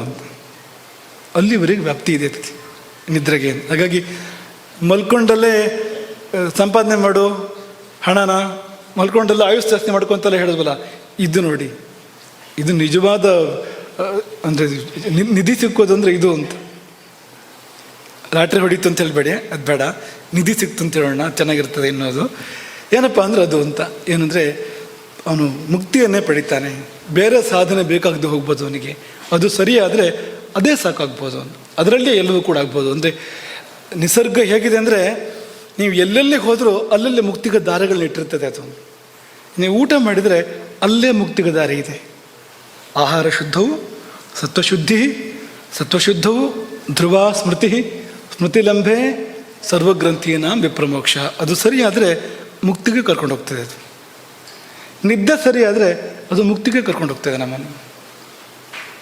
ಹಾಗೆ ಎಚ್ಚರದ ಸಮಯ ನಾವು ಸರಿಯಾಗಿದ್ದರೆ, ಕರ್ಮವನ್ನು ಬ್ರಹ್ಮಾರ್ಪಣೆ ಮಾಡ್ತಾ ನಾವು ಎಚ್ಚರವಾಗಿದ್ದರೆ ಅದು ಮುಕ್ತಿಗೆ ಕರ್ಕೊಂಡು ಹೋಗ್ತದೆ ನಮ್ಮನ್ನು. ಕರ್ಮವು ಕೂಡ ಮುಕ್ತಿಗೆ ನಮ್ಮನ್ನು ಕರ್ಕೊಂಡು ಹೋಗ್ತದೆ. ಎಲ್ಲವೂ ಪ್ರತಿಯೊಂದು ಒಂದು ಜೀವನದಲ್ಲಿ ಏನೇನಿದೆಯೋ ಅವೆಲ್ಲವೂ ಕೂಡ ನಮ್ಮನ್ನು ಮುಕ್ತಿಗೆ ಕರ್ಕೊಂಡು ಹೋಗುವಂಥದ್ದು. ಹಾಗಾಗಿ ಹೇಗೆ ನಿದ್ದೆ ಮಾಡಬೇಕು ಅಂತ ಹೇಳಿದ್ದಾರೆ ಅಂದರೆ, ಸಮಾಧಿ ಮಾಸ್ಥಾಯ ಅಂತ ಹೇಳ್ತಾರೆ. ಅಂದರೆ ನಿದ್ದೆಗಿಂತ ಮುಂಚೆ ಧ್ಯಾನ ಮಾಡು, ಸಮಾಧಿಗೆ ಹೋಗು, ಹಾಗೆ ನಿದ್ದೆಗೆ ಹೋಗು ಅಂತ. ಇದು ಉತ್ತಮ ಪಕ್ಷ ಅಂತ. ಅಂದರೆ ಧ್ಯಾನದಿಂದ ನಿದ್ದೆಗೆ ಹೋಗುವಂಥದ್ದು. ಸಮಾಧಿ ಮಾಸ್ಥಾಯ ಅಂದರೆ ಧ್ಯಾನದ ತುದಿ ಮುಟ್ಟಿ ಹಾಗೆ ನಿದ್ದೆಗೆ ಹೋಗುವಂಥ ಅಲ್ಲಿವರೆಗೆ ಹೇಳಿಬಿಟ್ಟಿದ್ದಾರೆ ಅವರು. ಕೊನೆ ಪಕ್ಷ ನಮ್ಮ ಈಗಿನ ನಮ್ಮ ಸಾಮಾನ್ಯ ವ್ಯಾಪ್ತಿಯಲ್ಲಿ ಹೇಳೋದಾದರೆ ಧ್ಯಾನ ಮಾಡು, ಧ್ಯಾನದ ಮೂಲಕ ನಿದ್ದೆ ಹೋಗು, ಧ್ಯಾನ ಮಾಡ್ತಾ ಮಾಡ್ತಾ ನಿದ್ದೆ ಬರಲಿ ಅಂತ. ನಿನಗೇನು ಯಾವುದೋ ರಾಕ್ಷಸರ ನೆನಪು ಮಾಡ್ಕೊಂಡು ನಿದ್ದೆ ಮಾಡಬೇಡ. ನಿದ್ದೆ ಮಾಡಬೇಕಾದ್ರೆ ಯಾವುದೋ ಬೇಡದಿರೋ ಚಲನಚಿತ್ರ ನೋಡಿದರೆ ಅಲ್ಲೇನೋ ದೇವೋ ಭೂತವೋ ಏನೋ ಮಾಡಿರ್ತಾರಲ್ಲ ವಿಕಾರ ಆಕಾರ, ಅದನ್ನು ನೆನಪು ಮಾಡ್ಕೊಂಡು ನಿದ್ದೆ ಮಾಡಿದರೆ ಅದೇ ಬರ್ತದೆ. ಮತ್ತೆ ನಿದ್ದೆ ಮಾಡಿ ಇದು ಸ್ವಪ್ನದಲ್ಲಿ ಹಾಗೆಲ್ಲ ಮಾಡಬೇಡ. ಅದರ ಬದಲು ದೆವ್ವವನ್ನೆಲ್ಲ ದೇವರನ್ನು ಧ್ಯಾನ ಮಾಡ್ತಾ ನಿದ್ದೆಗೆ ಹೋಗು. ನಮಸ್ಕೃತ್ವ ಅವ್ಯಯಂ ವಿಷ್ಣುಂ ಸಮಾಧಿಸ್ಥಃ ಸ್ವಪೇನ್ ನಿಶಿ. ನಮಸ್ಕೃತ್ವ ಅವ್ಯಯಂ ವಿಷ್ಣುಂ, ಅವ್ಯಯನಾದ ನಾಶರಹಿತನಾದ ವಿಷ್ಣುವನ್ನು ನಮಸ್ಕೃತ್ವ ನಮಸ್ಕರಿಸಿ, ಸಮಾಧಿಸ್ಥಃ ಸಮಾಧಿಸ್ಥನಾಗಿ ನಿಶಿ ಸ್ವಪೇತ್, ರಾತ್ರಿ ಹಗಲಲ್ಲ ನಿದ್ದೆ ಮಾಡ್ಬೋದು, ನಿದ್ದೆ ಮಾಡಬೇಕು. ವಿಷ್ಣು ಸ್ಮೃತಿಯಲ್ಲಿ ವೈದಿಕಾನ್ ಮಂತ್ರಾನ್ ಸಾವಿತ್ರೀಂಚ ಜಪಿತ್ವಾ, ಯಾರಿಗೆ ಅಧಿಕಾರ ಇದೆಯೋ ಅಂಥವರು ಅದನ್ನು ಬಲ್ಲವರು ವೈದಿಕ ಮಂತ್ರಗಳನ್ನು ಜಪಿಸ್ತಾ ನಿದ್ದೆಗೆ ಹೋಗಬೇಕು. ಅಥವಾ ಸಾವಿತ್ರೀಂ ಜಪಿತ್ವ, ಗಾಯತ್ರಿಯನ್ನು ಮಾಡ್ತಾ ಮಾಡ್ತಾ ನಿದ್ದೆಗೆ ಹೋಗು. ಸಾವಿತ್ರೀಂ ಜಪಿತ್ವ. ನಾವೆಲ್ಲ ಗಾಯತ್ರಿ ಜಪ ಮಾಡೋದಿಲ್ವಲ್ಲ ಅಂದರೆ ಮಂಗಲ ಶ್ರುತಂ, ಯಾವುದಾದ್ರೂ ಮಂಗಲಕರವಾದ ಶಬ್ದವನ್ನು ಕೇಳ್ತಾ ನಿದ್ದೆ ಮಾಡು. ಶಂಖಂಚ, ವಾ ಅಂತ ಹೇಳಿಲ್ಲ, ಅದೋ ಇದು ಮತ್ತೊಂದು, ಅದು ಮಾಡು ಇದು ಮಾಡು ಇನ್ನೊಂದು ಮಾಡು ಅನ್ನೋ ಥರ ಹೇಳ್ತಾ ಇದ್ದಾರೆ. ಶಂಖಂಚಾನ್, ಶಂಖನಾದ, ಶಂಖಧ್ವನಿಯನ್ನು ಕೇಳ್ತಾ ಕೇಳ್ತಾ ನಿದ್ದೆ ಮಾಡು. ಇಷ್ಟೆಲ್ಲ ಮಾಡಿಕೊಂಡು ಶಂಖಂಚ ಶೃಣ್ವನ್ ದಕ್ಷಿಣ ಶಿರಸ್ವಪೇತ್, ದಕ್ಷಿಣ ಶಿರಾಸ್ವಪೇತ್, ದಕ್ಷಿಣಕ್ಕೆ ತಲೆ ಇಟ್ಟು ಮಲ್ಕೋ. ವಿಷ್ಣು ಸ್ಮೃತಿ ಇದು. ಎಲ್ಲ ಈ ಸ್ಮೃತಿಗಳು ಒಂದಲ್ಲ ಎರಡಲ್ಲ, ಇಷ್ಟೆಲ್ಲ ಹೇಳ್ಬಿಟ್ಟಿವೆಯಲ್ಲ. ಅಂದರೆ ಇದೆಲ್ಲ ಅದನ್ನೇ ಹೇಳ್ತಾ ಇರೋದು. ಇಷ್ಟೆಲ್ಲ ಆದರೆ ಏನಪ್ಪ ಆಗೋದು ಅಂದರೆ ಮತ್ತೆ ಶಂಕರಾಚಾರ್ಯರು ಬರ್ತಾರೆ. ನಿದ್ರಾ ಸಮಾಧಿ ಸ್ಥಿತಿ, ಶಂಕರಾಚಾರ್ಯರ ವಾಣಿ. ನಿದ್ರಾ ಸಮಾಧಿ ಸ್ಥಿತಿ ಯಾವಾಗ ಆಗೋದು ಅಂದರೆ ಹೀಗೆ ಮಾಡಿದಾಗ ಅದು ಆಗುವಂಥದ್ದು. ಹಾಗಾಗಿ ನಿದ್ದೆ ಅಂದರೆ ಅದು ಸಮಯ ಹಾಳು ಅಂತ ಅನ್ಕೋಬಾರ್ದು. ಅನೇಕರು ಹಾಗೆ ಅಂದ್ಕೊಂಡಿದ್ದಾರೆ, ತುಂಬ ಕೆಲಸ ಮಾಡ್ತೇವೆ ಅಂತ ಅಂದ್ಕೊಂಡಿರೋರು. ನಿದ್ದೆ ಅಂದರೆ ಸುಮ್ಮನೆ ಸಮಯ ಹಾಳು ಅಂತ ಅಂದ್ಕೊಂಡು ಆ ಹೊತ್ತಲ್ಲೂ ಕೆಲಸ ಮಾಡ್ತೇನೆ ಅಲ್ಲದು. ನಿದ್ದೆಯಿಂದ ಆಗ್ತಕ್ಕಂಥ ಲಾಭವನ್ನು ಬೇರೆ ಯಾವ ಕೆಲಸವೂ ಕೂಡ ಕೊಡೋಕ್ಕೆ ಸಾಧ್ಯ ಇಲ್ಲ. ಅದೊಂದು ಪುಟ್ಟ ಸನ್ಯಾಸ ಇದ್ದ ಹಾಗೆ ಎಲ್ಲವನ್ನು ಬಿಡ್ತೇವೆ. ಆ ಸಮಯದಲ್ಲಿ ನಾವು ನಿದ್ದೆ ಮಾಡುವಾಗ ಎಲ್ಲವನ್ನೂ ತ್ಯಾಗ ಮಾಡ್ತೇವೆ. ತ್ಯಾಗ ಮಾಡಿ ಹೋಗ್ತದೆ ತಾನಾಗಿ. ಹೆಂಡತಿ, ಮಕ್ಕಳು, ದುಡ್ಡು, ಕಾಸು, ಅಥವಾ ಗಂಡ, ಮಾವ, ಅತ್ತೆ ಏನಾದರೂ ಇದೆಯಾ ಆ ಸಮಯದಲ್ಲಿ? ಈ ಸೀರೆ, ಆ ಅಂಗಿ ಏನಾದರೂ ಇದೆಯಾ ಅವಾಗ? ಏನಿಲ್ಲ ಅಂತ. ಇವನು ಬೈದಿದ್ದು, ಅವನು ಹೊಗಳಿದ್ದು ಯಾವುದು ನೆನಪಿಲ್ಲ ಅಂತ. ಹೋಯ್ತು ಎಲ್ಲದೂ ಕೂಡ ಅಂತ. ಅದೊಂದು ಸನ್ಯಾಸ, ಅದೊಂದು ಬಗೆಯ ಸಮಾಧಿ ಅದು ನಿದ್ದೆ ಅನ್ನೋದು ಕೂಡ ಅಂತ. ಹಾಗಾಗಿ ಅಲ್ಲೊಂದು ರೀತಿ ಆತ್ಮದ ಪ್ರಾಥಮಿಕ ಪರಿಚಯ ಆಗುವಂಥ ಸ್ಥಳ ಅದು. ಆತ್ಮ ಹೇಗಿರ್ತದೆ, ಆತ್ಮಾನುಭವ ಹೇಗಿರ್ತದೆ ಅಂತಂದರೆ ಈ ಒಂದು ಉದಾಹರಣೆ ಕೊಡಿದ್ದಾರೆ. ಈ ತರಹ ಇದಕ್ಕಿಂತ ತುಂಬ ಚೆನ್ನಾಗಿ ಅಂತ. ನಿದ್ದೆಯಲ್ಲಿ ಒಂದು ಸುಖ ಇದೆಯಲ್ಲ, ಗಾಢ ನಿದ್ದೆಯಲ್ಲಿ, ಅದೇ ತರಹ ತುಂಬ ಕೋಟಿ ಪಾಲು ಉತ್ಕೃಷ್ಟ ಅದಕ್ಕಿಂತ ಅಂತ. ಹಾಗೆ ಅಂದ್ಕೊಳ್ಳಿ. ನಿದ್ದೆಯನ್ನೇ ಎಷ್ಟು ಆಸೆ ಪಟ್ಟು ಮಾಡ್ತೇವೆ ನಾವು ಅಲ್ವಾ? ಅದು ಹೇಗಿರ್ಬೋದು? ಅದೇನಾದ್ರು ಸಿಕ್ಕಿದರೆ ನಾವು ಹೇಗೆ ಹಪಿಸ್ಬೋದು ಅದಕ್ಕೋಸ್ಕರವಾಗಿ ಅಂತ. ಅದು ಬೇಕೇ ಬೇಕು ಅಂತ ಮತ್ತೆಲ್ಲವನ್ನು ಬಿಡ್ಬೋದು ಅದಕ್ಕೋಸ್ಕರವಾಗಿ. ಹಾಗಾಗಿ ತುಂಬ ಹತ್ತಿರದ ಸ್ಥಿತಿ ಅದುವೇ ನಿದ್ದೆಯೇ. ನಿರ್ವಿಕಲ್ಪ ಸಮಾಧಿಗೆ ಅತ್ಯಂತ ಹತ್ತಿರದ ಸ್ಥಿತಿ. ಯಾಕೆಂದರೆ ಜಾಗೃತ್ತು, ಸ್ವಪ್ನ, ಸುಷುಪ್ತಿ, ತುರಿಯ. ತುರಿಯ ಅಂದರೆ ಸಮಾಧಿ. ಆ ತುರಿಯಕ್ಕಿಂತ ಕೆಳಗೆ ಯಾವುದಿದೆ ಅಂದರೆ ಸುಷುಪ್ತಿ. ಹತ್ತಿರ ಇರುವಂಥದ್ದು ಇದು, ತುಂಬ ಹತ್ತಿರ ಇರುವಂಥದ್ದು, ಧ್ಯಾನಕ್ಕೆ ಉದಾಹರಣೆ ಆಗಬಲ್ಲಂಥದ್ದು. ಅದು ಆತ್ಮದ ಪರಿಚಯವೂ ಆಗತ್ತೆ ಅಲ್ಲಿ ನಿದ್ದೆಯಲ್ಲಿ, ಮಾಯೆಯ ಪರಿಚಯವೂ ಆಗತ್ತೆ. ಏನೂ ಗೊತ್ತಾಗ್ತಾ ಇಲ್ಲ, ಮಾಯೆದು ಏನೊಂದು ಗೊತ್ತಾಗಲಿಲ್ಲ. ಸುತ್ತ ಏನು ಗಲಾಟೆ ಐತೆ ಅಂತ ಗೊತ್ತೇ ಇಲ್ಲ ನನಗೆ, ಮಾಯೆ ಇದು. ಹಾಗಾಗಿ ಆತ್ಮದ ಪರಿಚಯ, ಮಾಯೆಯ ಪರಿಚಯ ಎರಡೂ ಒಟ್ಟಿಗೆ ಆಗಬೇಕು ಅಂದರೆ ಒಳ್ಳೆ ನಿದ್ದೆ ಮಾಡಿ. ಅಲ್ಲಿ ಎರಡೂ ಕೂಡ ಆಗೋದಕ್ಕೆ ಸಾಧ್ಯ ಇದೆ. ಹಾಗಾಗಿ ತಾಯಿ ಬರುವಳು ರಾತ್ರಿ ನಿದ್ರೆಯಾಗಿ, ಸಕಾಲದಲ್ಲಿ ಬಂದಾಗ ದೇವಿಯನ್ನು ನಾವು ಸಕ್ರಮವಾಗಿ ಸ್ವಾಗತ ಮಾಡಬೇಕು. ಪೂಜೆಯ ನಿಯಮಗಳನ್ನು ಪಾಲನೆ ಮಾಡಬೇಕು. ಪೂಜಾ ಸ್ಥಳ ಶಾಂತವಾಗಿರಬೇಕು. ಇಲ್ಲದೇ ಇದ್ದರೆ ಪೂಜೆ ಆಗೋದಿಲ್ಲ. ನಿದ್ದೆ ಅನ್ನೋ ಪೂಜೆ ಆಗೋದೇ ಇಲ್ಲ. ಶಾಂತ ಸ್ಥಳ ಅಲ್ಲದೆ ಇದ್ದರೆ ನಿದ್ದೆ ಬರೋದು ಹಾಗೆ. ಹಾಗಾಗಿ ಪೂಜೆ ಆಗೋದಿಲ್ಲ. ಅಷ್ಟಾವಕ್ರವಾಗಿ ಮಲಗಬಾರ್ದು, ಎಂಟ್ರಂಕಿ ಹಾಗೆಲ್ಲ ಮಾಡ್ಕೊಂಡು ಮಲಗಬಾರ್ದು. ಹೀಗೆ ಹಾಸಿಗೆ ಹೀಗೆ ಇವನು ಹಾಗೆಲ್ಲ ಮಲಗಬಾರ್ದು. ಅಥವಾ ಆ ಕಡೆ ತಲೆ ದಿಂಬಿದೆ, ಈ ಕಡೆ ತಲೆ ಇದೆ ಅಂತ ಮಲಗುವಾಗ ಸರಿತ್ತು.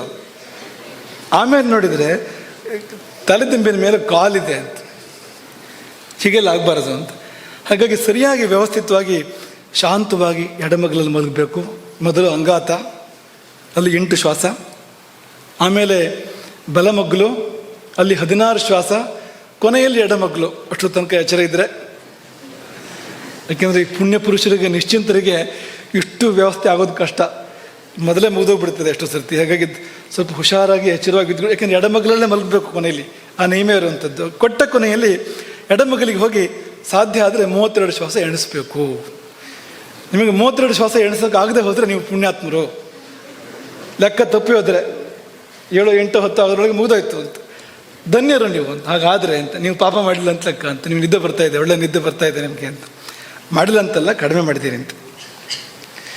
ಉಂಡು 100 ಅಡಿ ನಡೆದು ಕೆಂಡದಲ್ಲಿ ಕೈ ಕಾಸಿ, ಗಂಡು ಮೇಲಾಗಿ ಮಲಗಿದರೆ ವೈದ್ಯನ ಗಂಡ ತಾನಕ್ಕೂ ಸರ್ವಜ್ಞ.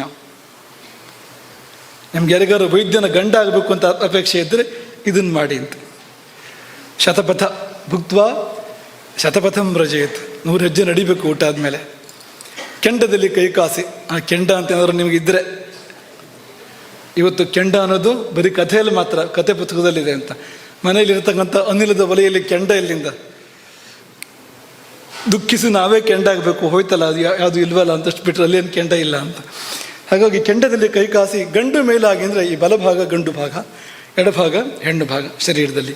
ಹಾಗಾಗಿ ಪುರುಷ ಭಾಗ ಮೇಲಾಗಿ ಬರುವಂತೆ ಮಲ್ಕೋಬೇಕು. ಏನಪ್ಪ ನಮ್ಮ ಹೆಣ್ಮಕ್ಳನ್ನ ಈ ಥರ ನೀವು ತಾತ್ಸಾರ ಮಾಡ್ತೀರಲ್ಲ, ನೀವು ಎಲ್ಲಿ ಹೋದರೂ ಹೀಗೆ ಅಂತ ನೀವು ಬೇಜಾರು ಮಾಡ್ಕೊಳ್ಬೇಡಿ. ಏಳುವಾಗ ಹೆಣ್ಣು ಭಾಗ ಮೇಲಾಗಿ ಹೇಳುವಂಥದ್ದು.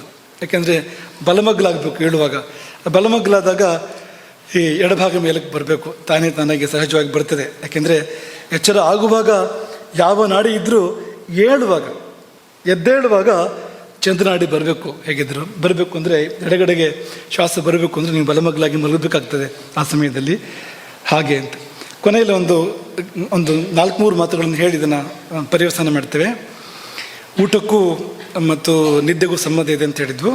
ಚೂರು ಹೇಳಿ ಇದನ್ನು ನಿಲ್ಲಿಸ್ತೇವೆ, ಸಮಯದ ಮಿತಿ ಇದೆ. ನೀವು ಊಟದಲ್ಲೇ ಸಿದ್ಧತೆ ಮಾಡಬೇಕು ನಿದ್ದೆಗೆ. ಏನು ಸಿದ್ಧತೆ ಅಂದರೆ, ರಾತ್ರೋಚ ಭೋಜನ ಕುರಿಯಾತ್ ಪ್ರಥಮ ಪ್ರಹರ ಅಂತಾರೆ. ಮೊದಲನೇದಾಗಿ ಊಟವನ್ನು ಬೇಗ ಮಾಡಬೇಕು, ಮೊದಲನೇ ಪ್ರಹರದಲ್ಲೇ ಮಾಡಬೇಕು, ಬೇಗ ಮಾಡಬೇಕು. ಸಾಧ್ಯ ಆದರೆ ಸೂರ್ಯಾಸ್ತಾಗ 1 ಗಂಟೆ ಆಸ್ಪಾಸಲ್ಲೇ ಊಟ ಮಾಡಬೇಕು. ಕಿಂಚಿದೂನಂ ಸಮಶ್ನೀಯಾತ್, ಸ್ವಲ್ಪ ಕಡಿಮೆ ಊಟ ಮಾಡಬೇಕು ರಾತ್ರಿ. ಭೂರಿ ಭೋಜನ, ರಾತ್ರಿಗೆ ಇಟ್ಕೊಳ್ಬೇಡಿ. ಇವತ್ತಿನ ಭಾಷೆಯಲ್ಲಿ ಹೇಳಬೇಕು ಅಂದರೆ ಡಿನ್ನರ್. ನಮ್ಮ ಸಂಸ್ಕೃತಿ ಅಲ್ಲ, ತುಂಬ ಅನಾಹುತವನ್ನು ಮಾಡ್ತದೆ ಡಿನ್ನರ್ ಅದು ಅಂತ. ಅವರದ್ದು ಅವ್ಯವಸ್ಥೆ ಪೂರ್ತಿ. ಬೆಳಗ್ಗೆ ಮುಂಚೆ ಕಡಿಮೆ ಅಂದರೆ ಮೊದಲನೇ ಆಹಾರ ಕಡಿಮೆ, ನಮ್ಮಲ್ಲಿ 3 ಆಹಾರವೇ ಇಲ್ಲ, ಅದು ಬೇರೆ ಮಾತು. ಆಮೇಲೆ ಸ್ವಲ್ಪ ಜಾಸ್ತಿ, ಲಂಚ್ ಅಂದರೆ ಜಾಸ್ತಿ, ಡಿನ್ನರ್ ಅಂದರೆ ಹೊಡೆಯೋಷ್ಟು ಹೊಡಿ ಅಂತ, ಅದು ಡಿನ್ನರ್ ಅಂತ. ಅದಿಲ್ಲ. ಕಿಂಚಿತ್ ಊನಂ ಸಮಶ್ನೀಯ, ಸ್ವಲ್ಪ ಕಡಿಮೆನೇ ಊಟ ಮಾಡುವಂತ. ಅದರಲ್ಲಿಯೂ ದುರ್ಜರಂ ತತ್ರ ವರ್ಜಯೇತ್, ಜೀರ್ಣಕ್ಕೆ ಕಷ್ಟ ಎನ್ನುವಂಥದ್ದನ್ನು ತಿನ್ನಬೇಡ. ಒಳ್ಳೆ ಬೋಂಡ ಮಾಡಿದ್ದಾರೆ, ಘಮಘಮಿಸ್ತಾ ಇದೆ ಅಂದರೆ ರಾತ್ರಿಗೆ ಬೇಡ ಅಂತ ಹೇಳಬೇಕು. ನೀವು ಮಧ್ಯಾಹ್ನ ಮಾಡಿ ಏನಿದ್ರು, ರಾತ್ರಿಗೆ ಬೇಡ. ಮೈಸೂರು ಪಾಕ್ ರಾತ್ರಿಗೆ ಬೇಡ. ಉದಾಹರಣೆ ಹೇಳ್ತಾ ಇರುವಂಥ ಹೀಗೆ ಯಾವುದು ಸ್ವಲ್ಪ ಗುರು ಅಂತ ಅನ್ಸ್ಕೊಳ್ತದೆ. ಅಂದರೆ ಗುರು ಅಂದರೆ ಏನು? ಜೀರ್ಣಕ್ಕೆ ಕಷ್ಟ ಅಂತ, ಜೀರ್ಣಕ್ಕೆ ಭಾರ, ಗುರು ಶಬ್ದಕ್ಕೆ ಭಾರ ಅಂತ ಅರ್ಥ ಇದೆ ಸಂಸ್ಕೃತದಲ್ಲಿ. ಹಾಗಾಗಿ ಯಾವುದು ಸ್ವಲ್ಪ ಭಾರ ಇದೆಯೋ, ಜೀರ್ಣಕ್ಕೆ ಸ್ವಲ್ಪ ಭಾರ ಆಗ್ತದೋ ಅಂಥದ್ದನ್ನು ರಾತ್ರಿ ಇಟ್ಕೋಬಾರದು ಅಂತ. ಯಾಕೆಂದರೆ ಅವಳು ಬರಬೇಕಲ್ಲ, ಅವಳು ಎಷ್ಟು ಅವಳ ವ್ಯವಸ್ಥೆ ಹೇಗಿದೆ ಅಂದರೆ, ಹೊಟ್ಟೆಲಿ ಆಹಾರ ಇಲ್ಲ ಅಂದರೆ ನಾ ಬರೋದಿಲ್ಲ ಅಂತ ಹೇಳ್ತಾಳಂತವಳು, ಭೂತಧಾತ್ರಿ. ಉಪವಾಸ ಇದ್ದರೆ ನಾ ಬರೋಲ್ಲ ಅಂತ ಹೇಳ್ತಾಳಂತವಳು. ಹೊಟ್ಟೆ ಜಾಸ್ತಿ ತುಂಬಿಕೊಂಡಿದ್ರೆ ಆಗಲೂ ನಾ ಬರೋದಿಲ್ಲ ಅಂತ ಹೇಳ್ತಾಳಂತವಳು. ಇಷ್ಟೇ ಇರಬೇಕು. ನಾ ಬರಬೇಕು ಅಂದರೆ ಕಿಂಚಿತ್ ಊನಂ ಸಮಶ್ನೀಯ, ಸ್ವಲ್ಪ ಕಡಿಮೆ ಊಟ ಮಾಡು, ನಂಗೊಂದು ಸ್ವಲ್ಪ ಜಾಗ ಇಟ್ಕೊ, ನಾನು ಬರಬೇಕಲ್ಲ ಜಾಗ ಇಟ್ಕೊ ಅಂತ. ದುರ್ಜರಂ ತತ್ರ ವರ್ಜಯೇತ್ ಅನ್ನುವಾಗ ಗುರು ಪದಾರ್ಥಗಳನ್ನು ತಿಂದರೆ ಅದಕ್ಕೆ ಜೀರ್ಣಾಂಗಗಳು ಕಷ್ಟಪಡ್ತಾ ಇರಬೇಕಾಗತ್ತೆ. ನಿದ್ದೆ ಹೇಗೆ ಬರೋದು? ಈ ಮೊನ್ನೆ ಇದ್ರ ಬಗ್ಗೆ ನಾವೊಂದು ವೈದ್ಯ ದಂಪತಿಗಳ ಜೊತೆ ಚರ್ಚೆ ಮಾಡಿದ್ವು, ಆಧುನಿಕ ವೈದ್ಯರು. ಹೀಗೆ ನಮ್ಮ ಪಾರಂಪರಿಕ ವೈದ್ಯ ಹೀಗೆ ಹೇಳ್ತದೆ, ನೀವೇನು ಹೇಳ್ತೀರಿ ಅಂತ ಕೇಳಿದ್ವು. ಅವರೊಂದು ಒಳ್ಳೆ ಮಾಹಿತಿ ಕೊಟ್ಟರು. ಆ ಸಮಯದಲ್ಲಿ ಈ ಜೀರ್ಣಾಂಗಗಳ ವ್ಯವಸ್ಥೆಯೇ ರಾತ್ರಿ ಅದು ದುರ್ಬಲ ಆಗ್ತದಂತೆ. ಹಗಲಿನಷ್ಟು ಪರಿಣಾಮಕಾರಿಯಾಗಿ ರಾತ್ರಿ ಜೀರ್ಣಾಂಗಗಳು ಕೆಲಸ ಮಾಡೋದಿಲ್ಲ ಅಂತ, ಅರ್ಧಾಂಶವೇ ಕೆಲಸ ಮಾಡೋದು ಅಂತ. ರಾತ್ರಿ ಒಂದು ಊಟ ಜೀರ್ಣ ಆಗೋದಕ್ಕೆ, ಮಧ್ಯಾಹ್ನ ಒಂದು ಊಟ ಜೀರ್ಣ ಆಗೋದಕ್ಕೆ 4 ಗಂಟೆ ಬೇಕು ಅಂದರೆ ರಾತ್ರಿ 8 ಗಂಟೆ ಬೇಕು, ಅಷ್ಟು ವ್ಯತ್ಯಾಸ ಇದೆ ಅಂತ.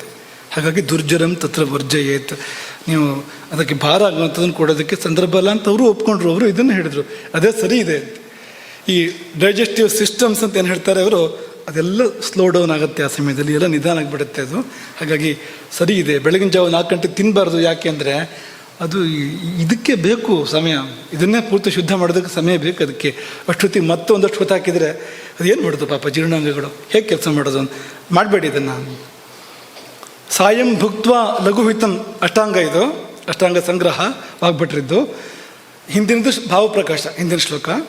ಈ ಸಾಯಂ ಭುಕ್ತ್ವ ಲಘುಹಿತಂ, ಸಾಯಂ ಭುಕ್ತ್ವ ಲಘು ಹಿತಂ, ಲಘುವಾದದನ್ನು ಸೇವನೆ ಮಾಡು, ಹಿತವಾಗಿದ್ದನ್ನು ಸೇವನೆ ಮಾಡು. ಸಮಾಹಿತ ಮನಃ, ಸ್ವಲ್ಪ ಸಮಾಧಾನವಾಗಿರು. ಆ ಹೊತ್ತಲ್ಲಿ ದೂರದರ್ಶನದಲ್ಲಿ ಅದರ ದುರ್ದರ್ಶನ ನೋಡಬೇಡ, ನಿದ್ದೆಗೆ ತೊಂದರೆ ಆಗತ್ತೆ. ಸಮಾಧಾನವಾಗಿರುವಂಥದ್ದನ್ನೇ ನೋಡು, ಕೇಳು, ಮಾತಾಡು. ಊಟದ ನಂತರ ತುಂಬ ಉದ್ವೇಗ ಆಗುವಂಥದ್ದನ್ನು ಮಾಡಬೇಡ ಆ ಸಮಯದಲ್ಲಿ. ನಿದ್ದೆಗಿಂತ ಸ್ವಲ್ಪ ಮುಂಚೆನೇ ಆಂಗ್ಲರು ಅಥವಾ ಪಾಶ್ಚಿಮಾತ್ಯರು ವಿಂಡ್ ಡೌನ್ ಅಂತ ಹೇಳ್ತಾರೆ ಅದನ್ನು. ಸ್ವಲ್ಪ 3/4 ಗಂಟೆ 1 ಗಂಟೆ ಮುಂಚೆಯಿಂದಲೇ ಸಮಾಧಾನಕ್ಕೆ ಬಂತು ಅವರು ಹೇಳೋಕ್ಕೆ ಶುರು ಮಾಡಿದ್ದಾರೆ ಈಗ. ಹಾಗೆ ಸಮಾಹಿತ ಮನಸ್ಕನಾಗು, ಸಮಾಧಾನಗೊಳ್ಳು. ಶುಚಿಹಿ, ಶುದ್ಧನಾಗಿರು. ಶಾಸ್ತಾರ ಮನಸ್ಸಂಸ್ಮೃತ್ಯ, ಭಗವತ್ ಸ್ಮರಣೆ ಮಾಡುವಂಥ ಅರ್ಥ ಇಟ್ಕೊಳ್ಳಿ ಇಲ್ಲಿ. ಅಥ ಸಂವಿಷಯೇತ್, ಮತ್ತೆ ನಿದ್ದೆಗೆ ಹೋಗು ಎಂಬುದಾಗಿ ಹೇಳ್ತಾರೆ. ಅದು ಈ ಪೂರ್ವರಾತ್ರಿ ಅಂತ ಹೇಳ್ತಾರಲ್ಲ, ಈ ರಾತ್ರಿಯ ಮೊದಲ ಭಾಗ ಅದು ಕಫಕಾಲ. ಅದು ಪ್ರತಿಯೊಂದಕ್ಕೂ ಕಾಲ ಇದೆಯಲ್ವ. ನಡು ಮಧ್ಯಾಹ್ನ ಅಂದರೆ ಪಿತ್ತಕಾಲ, ಅದು ಆಗ ಊಟ ಮಾಡಬೇಕು. ಸೂರ್ಯ ನೆತ್ತಿಗೆ ಬಂದ ಹೊತ್ತಲ್ಲಿ, ರವಿ ಪಿತ್ತಕಾರಕ ಗ್ರಹ ಅಲ್ವಾ, ಅವನು ನೆತ್ತಿಗೆ ಬರೋ ಹೊತ್ತಿನಲ್ಲಿ ಒಳಗು ಆ ಪಿತ್ತಧಾತು ಪೂರ್ಣ ಒಂದು ಉಚ್ಛ್ರಾಯಕ್ಕೆ ಹೋಗ್ತದೆ. ಆಗ ಹಾಕು ಊಟವನ್ನು ಅಂತ, ಊಟ ಆಗ ಮಾಡು ಆ ಸಮಯದಲ್ಲಿ. ಬೆಳಗ್ಗೆ ಮುಂಚೆ ಮಾಡೋದಲ್ಲ, 8-9 ಗಂಟೆಗೆ ಅಲ್ಲ, ಮೇಲೆ ಬರಬೇಕು ಸೂರ್ಯ ಅಂತ, ಪಿತ್ತಕಾಲ ಬರಬೇಕು ಅಂತ. ಹಾಗೆ ಸಾಯಂಕಾಲ ಅದು ಪಿತ್ತಕಾಲ ಅಲ್ಲ, ಅದು ಕಫಕಾಲ. ಅದು ಹಾಗಾಗಿ ಕಡಿಮೆ ಊಟ ಮಾಡು, ಅಷ್ಟು ತಡೆಯೋದಿಲ್ಲ ಅಂತ. ಕಫಕಾಲದಲ್ಲಿ ಅಗ್ನಿ ಸ್ವಲ್ಪ ಮಂದ ಇರಲೇಬೇಕು. ಅದನ್ನು ಏನು ಹೇಳ್ತಾರೋ ಅದನ್ನೇ ಬಹಳ ಮೊದಲು ನಮ್ಮ ಪೂರ್ವಜರು ಹೇಳಿದ್ದಾರೆ ಅಂತ. ಹಾಗಾಗಿ ನಿದ್ದೆ ಆವಾಹನೆಗೊಳ್ಳಬೇಕಾದ್ರೆ ಹೊಟ್ಟೆಯಲ್ಲಿ ಆಹಾರವಿರಬೇಕು, ಅದು ಹೆಚ್ಚು ಆಗಬಾರ್ದು, ಕಡಿಮೆ ಆಗಬಾರ್ದು, ಆ ರೀತಿಯಲ್ಲಿ ಇರಬೇಕು ಅನ್ನೋದು. ಹಸುವಿನ ಹಾಲು ಕುಡಿದ್ರೆ ಒಳ್ಳೆಯದು. ಒಂದು ಸ್ವಲ್ಪ ಮುಂಚೆ ಮಲಗೋಕ್ಕಿಂತ ಒಂದು 1/2-3/4 ಗಂಟೆ ಮುಂಚೆ ಹಸುವಿನ ಹಾಲು ಕುಡಿದ್ರೆ, ಗೋಕ್ಷೀರ, ಅದು ಒಳ್ಳೆ ನಿದ್ದೆ ಕೊಡುತ್ತೆ ಮಾತ್ರ ಅಲ್ಲ, ಒಳ್ಳೆ ಸ್ವಪ್ನಗಳನ್ನು ಕೊಡುತ್ತೆ. ಈ ಎಚ್ಚರದ ಸುಖಕ್ಕಿಂತ ಮೇಲೆ ಸ್ವಪ್ನ ಸುಖ ಇನ್ನೂ ಹೆಚ್ಚು ಆನಂದ ಆಗತ್ತಂತೆ ಸ್ವಪ್ನದಲ್ಲಿ. ನನಸು ಕನಸು ಅಂತ ಹೇಳ್ತಾರಲ್ಲ, ಒಂದು ಕನಸು ನಂದಿದು ಹೆಚ್ಚು ಸುಖ ಇದೆ ಅಲ್ಲಿ ಅಂತ. ಈ ಜಾಗೃತ ಅವಸ್ಥೆಗಿಂತ ಸ್ವಪ್ನಾವಸ್ಥೆಯಲ್ಲಿ ಹೆಚ್ಚು ಸುಖ ಇದೆ. ಅದಕ್ಕಿಂತ ಸುಷುಪ್ತಿಯಲ್ಲಿ, ಗಾಢ ನಿದ್ದೆಯಲ್ಲಿ ಇನ್ನಷ್ಟು ಸುಖ ಇದೆ. ಮತ್ತು ಮೇಲಕ್ಕೆ ತುರಿಯಕ್ಕೆ ಹೋದರೆ ಪರಮ ಸುಖ ಇದೆ ಅಲ್ಲಿ. ತುರಿಯದಲ್ಲಿ ಮುಂದೆ ಹೋದಂತೆ ಹೆಚ್ಚೆಚ್ಚು ಸುಖ ಅಂತ. ಹಾಗಾಗಿ ನಿಮಗೆ ಒಳ್ಳೆ ಸುಖ ಬೇಕು ಅಂದರೆ ಗೋಕ್ಷೀರ ಸೇವನೆ ಮಾಡಿ ಮಲ್ಕೊಳ್ಳಿ. ಮತ್ತು ಎಮ್ಮೆ ಹಾಲು ಅಂತ ಕೇಳಬೇಡಿ. ಎಮ್ಮೆ ಹಾಲು ಅದು ಉಪಯೋಗ ಇಲ್ವಾ ಅಂದರೆ ಉಪಯೋಗ ಇದೆ. ಯಾವಾಗ ಅಂದರೆ ಪೂರ್ತಿ ನೀನು ಅಗ್ನಿ ಕೆಡಿಸ್ಕೊಂಡಾದರೆ, ಪೂರ್ತಿ ನಿದ್ದೆ ಕೆಡಿಸ್ಕೊಂಡಾದ್ಮೇಲೆ, ನಿದ್ದೆ ಹೋಯ್ತು ಅನ್ನೋ ಸಂದರ್ಭ ಬಂತು, ಕಾಯಿಲೆಯಾಗಿ ಬಂತು ಅಂದರೆ ಎಮ್ಮೆ ಹಾಲು ಕುಡಿಯಾಗ. ಮಾಹಿಷ ಕ್ಷೀರಂ ಸ್ವಪ್ನ ಜನನಾಂ ಶ್ರೇಷ್ಠಂ ಅಂತ ಆಗ ಬಂತು ಚರಕ ಸಂಹಿತೆ. ಹೋಯ್ತು ನಿದ್ರೆ ಅಂದರೆ ತಮಗುಣ ಬೇಕು, ಕಡಿಮೆ ಆಗಿದೆ ಶರೀರದಲ್ಲಿ ಅಂತ ಅರ್ಥ. ಅದಕ್ಕೀಗ ಅಲ್ಲಿ ಅದು ಬೇಕಾದ ತಮಗುಣವೂ ಹೋಗಿದೆ ಅಂತ. ತಮಗುಣ ಎಲ್ಲ ಹಾಳಲ್ಲ, ಬೇಕಾದ ಅಂಶ ಕೂಡ ಹೋಗಿದೆ ಅಂತ. ಮತ್ತೆ ತಗೊಳ್ಳೋಕ್ಕೆ ಏನೇನು ಮಾಡೋಕ್ಕೆ ಸಾಧ್ಯ ಇದೆಲ್ಲ ಮಾಡಬೇಕಾಗತ್ತೆ. ಅದರಲ್ಲಿ ಒಂದು ಇದು ಎಮ್ಮೆ ಹಾಲು ಕುಡಿ ಅಂತ. ಅಥವಾ ಅತ್ಯಗ್ನಿ, ಹೊಟ್ಟೆಗೆ ಹಾಕಿದ್ದೆಲ್ಲ ಸುಟ್ಟು ಬಿಡುತ್ತೆ ಅದು ಅಗ್ನಿ. ಹಾಗಿದೆ ಅಂತ ಅಂದ್ಕೊಳ್ಳಿ ನೀವು. ಊಟ ಮಾಡಿ ಅರ್ಧ ಗಂಟೆಗೆ ಮತ್ತೆ ಹಸಿವು ಅಂತ, ಎಮ್ಮೆ ಹಾಲು ಕುಡಿ ಅಂತ. ಅಲ್ಲಿ ಹಿತಂ ಅತ್ಯಗ್ನಿ ಅನಿದ್ರೇಭ್ಯ, ಅತ್ಯಗ್ನಿ ಇದ್ದಾಗ ಅನಿದ್ರಾ ಆ ಸ್ಥಿತಿ ಇದ್ದಾಗ ಗರಿಯು ಮಾಹಿಷಂ ಹಿಮಂ ಅಂತ ಅಷ್ಟಾಂಗ ಹೃದಯದ ಮಾತು. ಅದು ಅತ್ಯಗ್ನಿ ಅನಿದ್ರಾ ಅಂದರೆ ಕೆಟ್ಟಾಗ ಅದು ಮೈನಸ್ ಜಾಸ್ತಿ ಪ್ಲಸ್ ಆಗ್ತದಲ್ಲ, ಹಾಗೆ ಕೆಟ್ಟಾಗ ಅಂಥದ್ದೇ ಒಂದನ್ನು ಕೊಟ್ಟು ಸರಿ ಮಾಡೋದು ಅದನ್ನು ಅಂತ ಆ ಕಡೆಯಿಂದ ಅಂತ. ಆ ಹಂತಕ್ಕೆ ಅದು ಬೇಕು. ಕಾಲ ಹೇಗಿದೆ ಅಂದರೆ ಹೋಳಿಗೆಗೆ ಎಮ್ಮೆ ತುಪ್ಪವೇ ಬೇಕು, ಅದರಲ್ಲೂ ಅದು ಗಟ್ಟಿ ಇರಬೇಕು. ಹೊಟ್ಟೆ ಹಾಳಾಗೋದಕ್ಕೆ ಇದರಂಥ ಒಳ್ಳೆಯ ಔಷಧ ಬೇರೆ ಯಾವುದೂ ಇಲ್ಲ. ಸರ್ವನಾಶ ಆಗಬೇಕು ಅಗ್ನಿ ಅಂದರೆ ಇದನ್ನು ಮಾಡಿ. ಈಗ ಗೋವಿನ ತುಪ್ಪ ಆದರೂ ಗಟ್ಟಿ ಇದ್ರೆ ಒಳ್ಳೆಯದಲ್ಲ, ಅದು ಕರಗಿರಬೇಕು ಸೇವನೆ ಮಾಡಬೇಕಾದ್ರೆ. ಹೀಗಿರುವಾಗ ಎಮ್ಮೆ ತುಪ್ಪನ ಗಟ್ಟಿ ಇಟ್ಕೊಂಡು ತಿಂದರೆ, ಗಟ್ಟಿ ಅಂದರೆ ಗಟ್ಟಿ ಅಂತ ಕಲ್ಲಿನಾಗಿರ್ಬೇಕು ಅಂತ ಹಾಗೆ ತಿಂದರೆ ಯಾತಕ್ಕೆ ಬರಬೇಕು ಅದು ಒಂದು. ಇದೆಲ್ಲ ಬುದ್ಧಿ ಕೆಟ್ಟು ಬಂದಿರತಕ್ಕಂಥ ಪದ್ಧತಿಗಳು ಹೊರತು ಸರಿಯಾದ ಕ್ರಮಗಳಲ್ಲ ಅದು ಅಂತ. ಹಾಗೆ ಇನ್ನಷ್ಟು ವಿಷಯಗಳಿದೆ, ಸಮಯದ ಮಿತಿ ಇರೋದ್ರಿಂದ ನಾವು ಹೆಚ್ಚು ಇದನ್ನು ಮುಂದುವರಿಸೋದಿಲ್ಲ. ಒಂದು ಚಿಕ್ಕ ಮಾಹಿತಿ ಜೊತೆಗೆ ಇದನ್ನು ಮುಕ್ತಾಯ ಮಾಡ್ತೇವೆ. ಊಟ ಮುಗಿದ ನಂತರ ಜೀರ್ಣ ಆಗುವ ಅವಧಿ ಇದೆಯಲ್ಲ, ಅದನ್ನು 3 ಭಾಗ ಮಾಡಬೇಕು. ಉಂಡ ನಂತರ ಜೀರ್ಣ ಆಗಲಿಕ್ಕೆ ಬೇಕಾಗುವಂಥ ಸಮಯ ಅದನ್ನು 3 ಭಾಗ ಮಾಡಬೇಕು. ಸುಮಾರು 4 ಗಂಟೆಗಳು ಅಂತ ಲೆಕ್ಕ. ಕೆಲವರಿಗೆ ಜಾಸ್ತಿ ಇರ್ಬೋದು, ಕೆಲವರಿಗೆ ಕಡಿಮೆನೂ ಇರ್ಬೋದು. ಸುಮಾರು 4 ಗಂಟೆಗಳು, 4 ರಿಂದ 5 ಗಂಟೆ ವ್ಯಕ್ತಿಯ ಮೇಲೆ ಅವಲಂಬಿತ ಇದು. ಈ 4 ಗಂಟೆ ಅಂತ ಅಂದ್ಕೊಂಡ್ರೆ ಅದನ್ನು 3 ಭಾಗ ಮಾಡಿದರೆ ಎಷ್ಟೆಷ್ಟು ಬಂತು? 1 ಗಂಟೆ 20 ನಿಮಿಷ, 1 ಗಂಟೆ 20 ನಿಮಿಷ, 1 ಗಂಟೆ 20 ನಿಮಿಷ ಬಂತಲ್ವಾ? 3 ಭಾಗ ಮಾಡಿದರೆ ಆ ಮೊದಲನೇ ಭಾಗ ಕಫಕಾಲ ಅಂತ ಹೆಸರು ಅದಕ್ಕೆ. ಕಫಧಾತು ಆಳುವಂಥ ಕಾಲ ಅದು, ಜೀರ್ಣ ಮಾಡುವ ಸಂದರ್ಭದಲ್ಲಿ, ಆಹಾರವನ್ನು ಜೀರ್ಣ ಮಾಡುವ ಸಂದರ್ಭದಲ್ಲಿ. ಎರಡನೇ ಕಾಲ ಪಿತ್ತಕಾಲ ಅಂತ, ಪಿತ್ತಕಾಲ ಅಂತ. ಮೂರನೇ ಕಾಲ ವಾತಕಾಲ. ಮೊದಲನೇ 1 ಗಂಟೆ 20 ನಿಮಿಷ ಕಫದ ಕಾಲ, ಎರಡನೇ 1 ಗಂಟೆ 20 ನಿಮಿಷ ಪಿತ್ತದ ಕಾಲ, ಮೂರನೇ 1 ಗಂಟೆ 20 ನಿಮಿಷ ವಾತದ ಕಾಲ. ಊಟ ಆಗಿ ಕಫದ ಕಾಲದಲ್ಲಿ ನಿದ್ದೆ ಮಾಡಿದರೆ ಒಳ್ಳೆ ನಿದ್ದೆ, ಪಿತ್ತದ ಕಾಲದಲ್ಲಿ ನಿದ್ದೆ ಮಾಡಿದರೆ ಕನಸು ನಿದ್ದೆ, ವಾತದ ಕಾಲದಲ್ಲಿ ನಿದ್ದೆ ಮಾಡಿದರೆ ಅದು ನಿದ್ದೆ ಅಲ್ಲ, ಅದು ಅಂಥ ನಿದ್ದೆ, ನಿಜವಾದ ವಿಶ್ರಾಂತಿ ಸಿಕ್ಕೋದಿಲ್ಲ ಅಂತ. ಅಂದರೆ ಊಟ ಆಗಿ 1-1.5 ಗಂಟೆ ಒಳಗಡೆಗೆ ನೀವು ಮಲಗೋದಾದರೆ ಊಟ ಆಗಿ ಅದು ನಿಜವಾದ ನಿದ್ದೆಯನ್ನು ಕೊಡಬಲ್ಲದು ಅದು. ಆಮೇಲೆ 1-1.5 ಗಂಟೆ ಸಮಯ ಏನಿದೆ ಮುಂದಿಂದು ಸ್ವಲ್ಪ ನಿದ್ದೆ ತೆಳುವಾಗ್ತದೆ ಅಂತ, ಕನಸು ನಿದ್ದೆ ಅಂತ. ಮುಂದಿನ 1-1.5 ಗಂಟೆ ಇದೆಯಲ್ಲ ಅದು ವಿಶ್ರಾಂತಿ ಅಲ್ಲ ಎನ್ನುವಂಥ ನಿದ್ದೆ ಅಂತ. ಹಾಗಾಗಿ ಊಟ ಆಗಿ ಅಷ್ಟು ಕಾಲ ಬಿಡಬಾರ್ದು ಅಂತ, ತುಂಬ ಕಾಲ ಬಿಡಬಾರ್ದು. ಕೂಡಲೂ ಮಲಗಬಾರ್ದು. ಊಟ ಆದ ಕೂಡಲೇ ಮಲಗಿದ್ದು ಬೇರೆ ಬೇರೆ ಫಲಗಳನ್ನ ಹೇಳಿದ್ದಾರೆ. ತತ್ಕ್ಷಣ ಮಲಗೋದಕ್ಕೆ ದುಷ್ಫಲಗಳನ್ನ ಹೇಳಿದ್ದಾರೆ, ತತ್ಕ್ಷಣ ಮಲಗುವಂಥದ್ದಲ್ಲ. ಆದರೆ ಸ್ವಲ್ಪ ಸಮಯ ಬಿಟ್ಟು ಮಲಗಬೇಕು. ಎಷ್ಟು ಸಮಯ ಅಂದರೆ ಈ ಕಫಕಾಲದ ಕೊನೆ ಭಾಗ ಕಫ ವೃದ್ಧಿ ಅಂತ ಹೇಳ್ತಾರೆ ಅವರು. ಅಂದರೆ ನೀವು ಈ ಮಲಗುವಿಕೆ ಅನ್ನೋದು ಕೂಡ ಒಂದು ಕಫದ ಒಂದು ಕೃತ್ಯವಾಗಿದೆ. ನಿದ್ದೆ ಮಾಡೋದೊಂದು ಕಫದ ಕೃತ್ಯವಾಗಿದೆ. ನೀವು ಆ ಹೊತ್ತಲ್ಲಿ ಮಲಗಿದರೆ ಕಫ ವೃದ್ಧಿ, ಕಫಕಾಲಿನ ಇನ್ನೊಂಚೂರು ಮುಂದಕ್ಕೆ ಹೋಗುತ್ತೆ, ಇನ್ನೊಂಚೂರು ಹೆಚ್ಚಾಗುತ್ತೆ ಅದು ಅಂತ. ಹಾಗೆ ಮಾಡ್ಕೊಂಡು ಮಲಗಬೇಕು ಅನ್ನೋದು ಇದರ ವಿಧಿ. ಸುಮಾರು 1-1.5 ಗಂಟೆ ಸಮಯ ಊಟ ಆಗಿ 1-1.5 ಗಂಟೆ ಅಂದರೆ ನಿಮ್ಮ ಸಮಯ ಅಂದಾಜು ಮಾಡ್ಕೊಳ್ಳಿ. ನಿಮ್ಗೆ ಎಷ್ಟೊತ್ತು ಬೇಕಾಗ್ಬೋದು ಅಂತ ಅಂದಾಜು ಮಾಡ್ಕೊಳ್ಳಿ. ಅದರ ಅದರ 3ನೇ ಒಂದು ಭಾಗದ ಅವಧಿಯಲ್ಲಿ ನಿದ್ದೆ ಮಾಡಿದಾಗ ಒಳ್ಳೆ ನಿದ್ದೆ ಬರೋಕ್ಕೆ ಸಾಧ್ಯ. ಹೀಗೆ ಮಾಡಿದಾಗ ಆಗೋದೇನೆಂದರೆ ಅಗ್ನಿದೀಪ್ತಿ, ರುದ್ರ ಎದ್ದು ಬರ್ತಾನೆ ಆಗ ಅಂತ. ನೀವೇನು ಕೊಟ್ಟರು ಆಹಾರ ಜೀರ್ಣ ಆಗ್ತದೆ ಅಂತ. ಚೂರು ಹೆಚ್ಚು ಕಡಿಮೆ ಆದರೂ ಆಹಾರ ಹೇಳಿದಂತೆ ಮಾಡೋಕ್ಕಾಗಿಲ್ಲ, ಸ್ವಲ್ಪ ವ್ಯತ್ಯಾಸ ಆಯಿತು. ನೆಂಟರ ಮನೆಗೆ ಹೋಗಿದ್ದೆ, ಇನ್ನೆಲ್ಲೋ ಹೋಗಿದ್ದೆ ಅಂದರೂ ಅದನ್ನು ಸರಿ ಮಾಡೋ ಶಕ್ತಿ ಅಗ್ನಿಗೆ ಬರುತ್ತೆ. ಆ ದೋಷವನ್ನು ಸುಡುವ ಶಕ್ತಿ ಅಗ್ನಿಗಿದೆ. ಆಹಾರವನ್ನು ಮಾತ್ರ ಅಲ್ಲ, ಏರುಪೇರುಗಳನ್ನು ಸರಿ ಮಾಡೋ ಶಕ್ತಿ ಅಗ್ನಿಗಿದೆ. ಯಾವಾಗ ಬರುತ್ತೆ ಅಂದರೆ ಅದು ಈ ಸ್ಥಿತಿಯಲ್ಲಿದ್ದಾಗ, ನಿದ್ದೆ ಚೆನ್ನಾಗಿದ್ದಾಗ ಅದು ಬರೋಕ್ಕೆ ಸಾಧ್ಯ ಇದೆ, ಅದಕ್ಕೆ ಅವಕಾಶ ಇದೆ. ಅದು ಬಂದಾಗ ಆರೋಗ್ಯ ಎಷ್ಟೋ ಸುಧಾರಿಸ್ಬೋದು. ಮಾತ್ರ ಅಲ್ಲ, ದೋಷಗಳನ್ನೆಲ್ಲ ಕಳ್ಕೊಂಡು ಶುದ್ಧಾತ್ಮನಾಗಿ ಮುಕ್ತಿಯ ಕಡೆಗೆ ಹೋಗೋದಕ್ಕೂ ಕೂಡ ಸಾಧನೆಗಳನ್ನ ಒಬ್ಬ ಸಾಧಕನಾದರೆ ಅವನು ಸಾಧನೆ ಮಾಡೋದಕ್ಕೂ ಕೂಡ ತುಂಬ ಅನುಕೂಲಗಳು ಏರ್ಪಡ್ತವೆ. ಒಬ್ಬ ಒಳ್ಳೆ ಸಾಧಕ ಅಂದರೆ ಅವನಿಗೆ ನಿದ್ದೆ ಒಳ್ಳೆದು, ಸರಿಯಾದ ನಿದ್ದೆ ಬೇಕು. ಸಕಾಲದ ನಿದ್ದೆ, ವ್ಯವಸ್ಥಿತ ನಿದ್ದೆ ಇಲ್ಲದೆ ಇದ್ದರೆ ಅವನು ಏನೂ ಸಾಧನೆ ಮಾಡೋಕ್ಕೆ ಸಾಧ್ಯ ಇಲ್ಲ. ಯೋಗ ಸಾಧಕನಿಗೂ ಅತ್ಯವಶ್ಯ ಅನಿವಾರ್ಯವಾಗಿ ಬೇಕಾಗ್ತಕ್ಕಂಥದ್ದು ಈ ನಿದ್ದೆ ಎನ್ನುವಂಥದ್ದು. ಅದೇ ಯೋಗ ಸಾಧನೆಯೂ ಆಗಿಬಿಡ್ಬೋದು ಹದವರಿತು ಮಾಡಿದಾಗ. ಹಾಗಾಗಿ ರಾತ್ರಿ ಹೊತ್ತಲ್ಲಿ ಸಿದ್ಧ ಯೋಗಿನಿಯನ್ನು ಕರೆಯೋಣ. ಕರೆಯೋದೇನು ಬರ್ತಾಳೆ, ಅವಳು ಬಂದೇ ಬರ್ತಾಳೆ. ಬಾಗಿಲು ತೆರೆಯೋಣ. ಹಗಲು ಹೊತ್ತಿನಲ್ಲಿ ಕಾಲಾಗ್ನಿ ರುದ್ರನನ್ನು ಜಾಗೃತಿ ಮಾಡಿಕೊಳ್ಳೋಣ. ಪಿತ್ತ ಕಾಲ ಬಂದಾಗ ಅಥವಾ ಆಹಾರದ ಕಾಲ ಬಂದಾಗ ಕಾಲಾಗ್ನಿ ರುದ್ರನ ಜಾಗೃತಿ ಮಾಡಿಕೊಂಡ್ರೆ ಜೀವನವೇ ಕೈಲಾಸ. ಹರೇ ರಾಮ. गोकर्ण मंडलाधीश्वर श्रीमद जगत शंकराचार्य श्रीमद राघवेश्वर भारती स्वामी महाराज की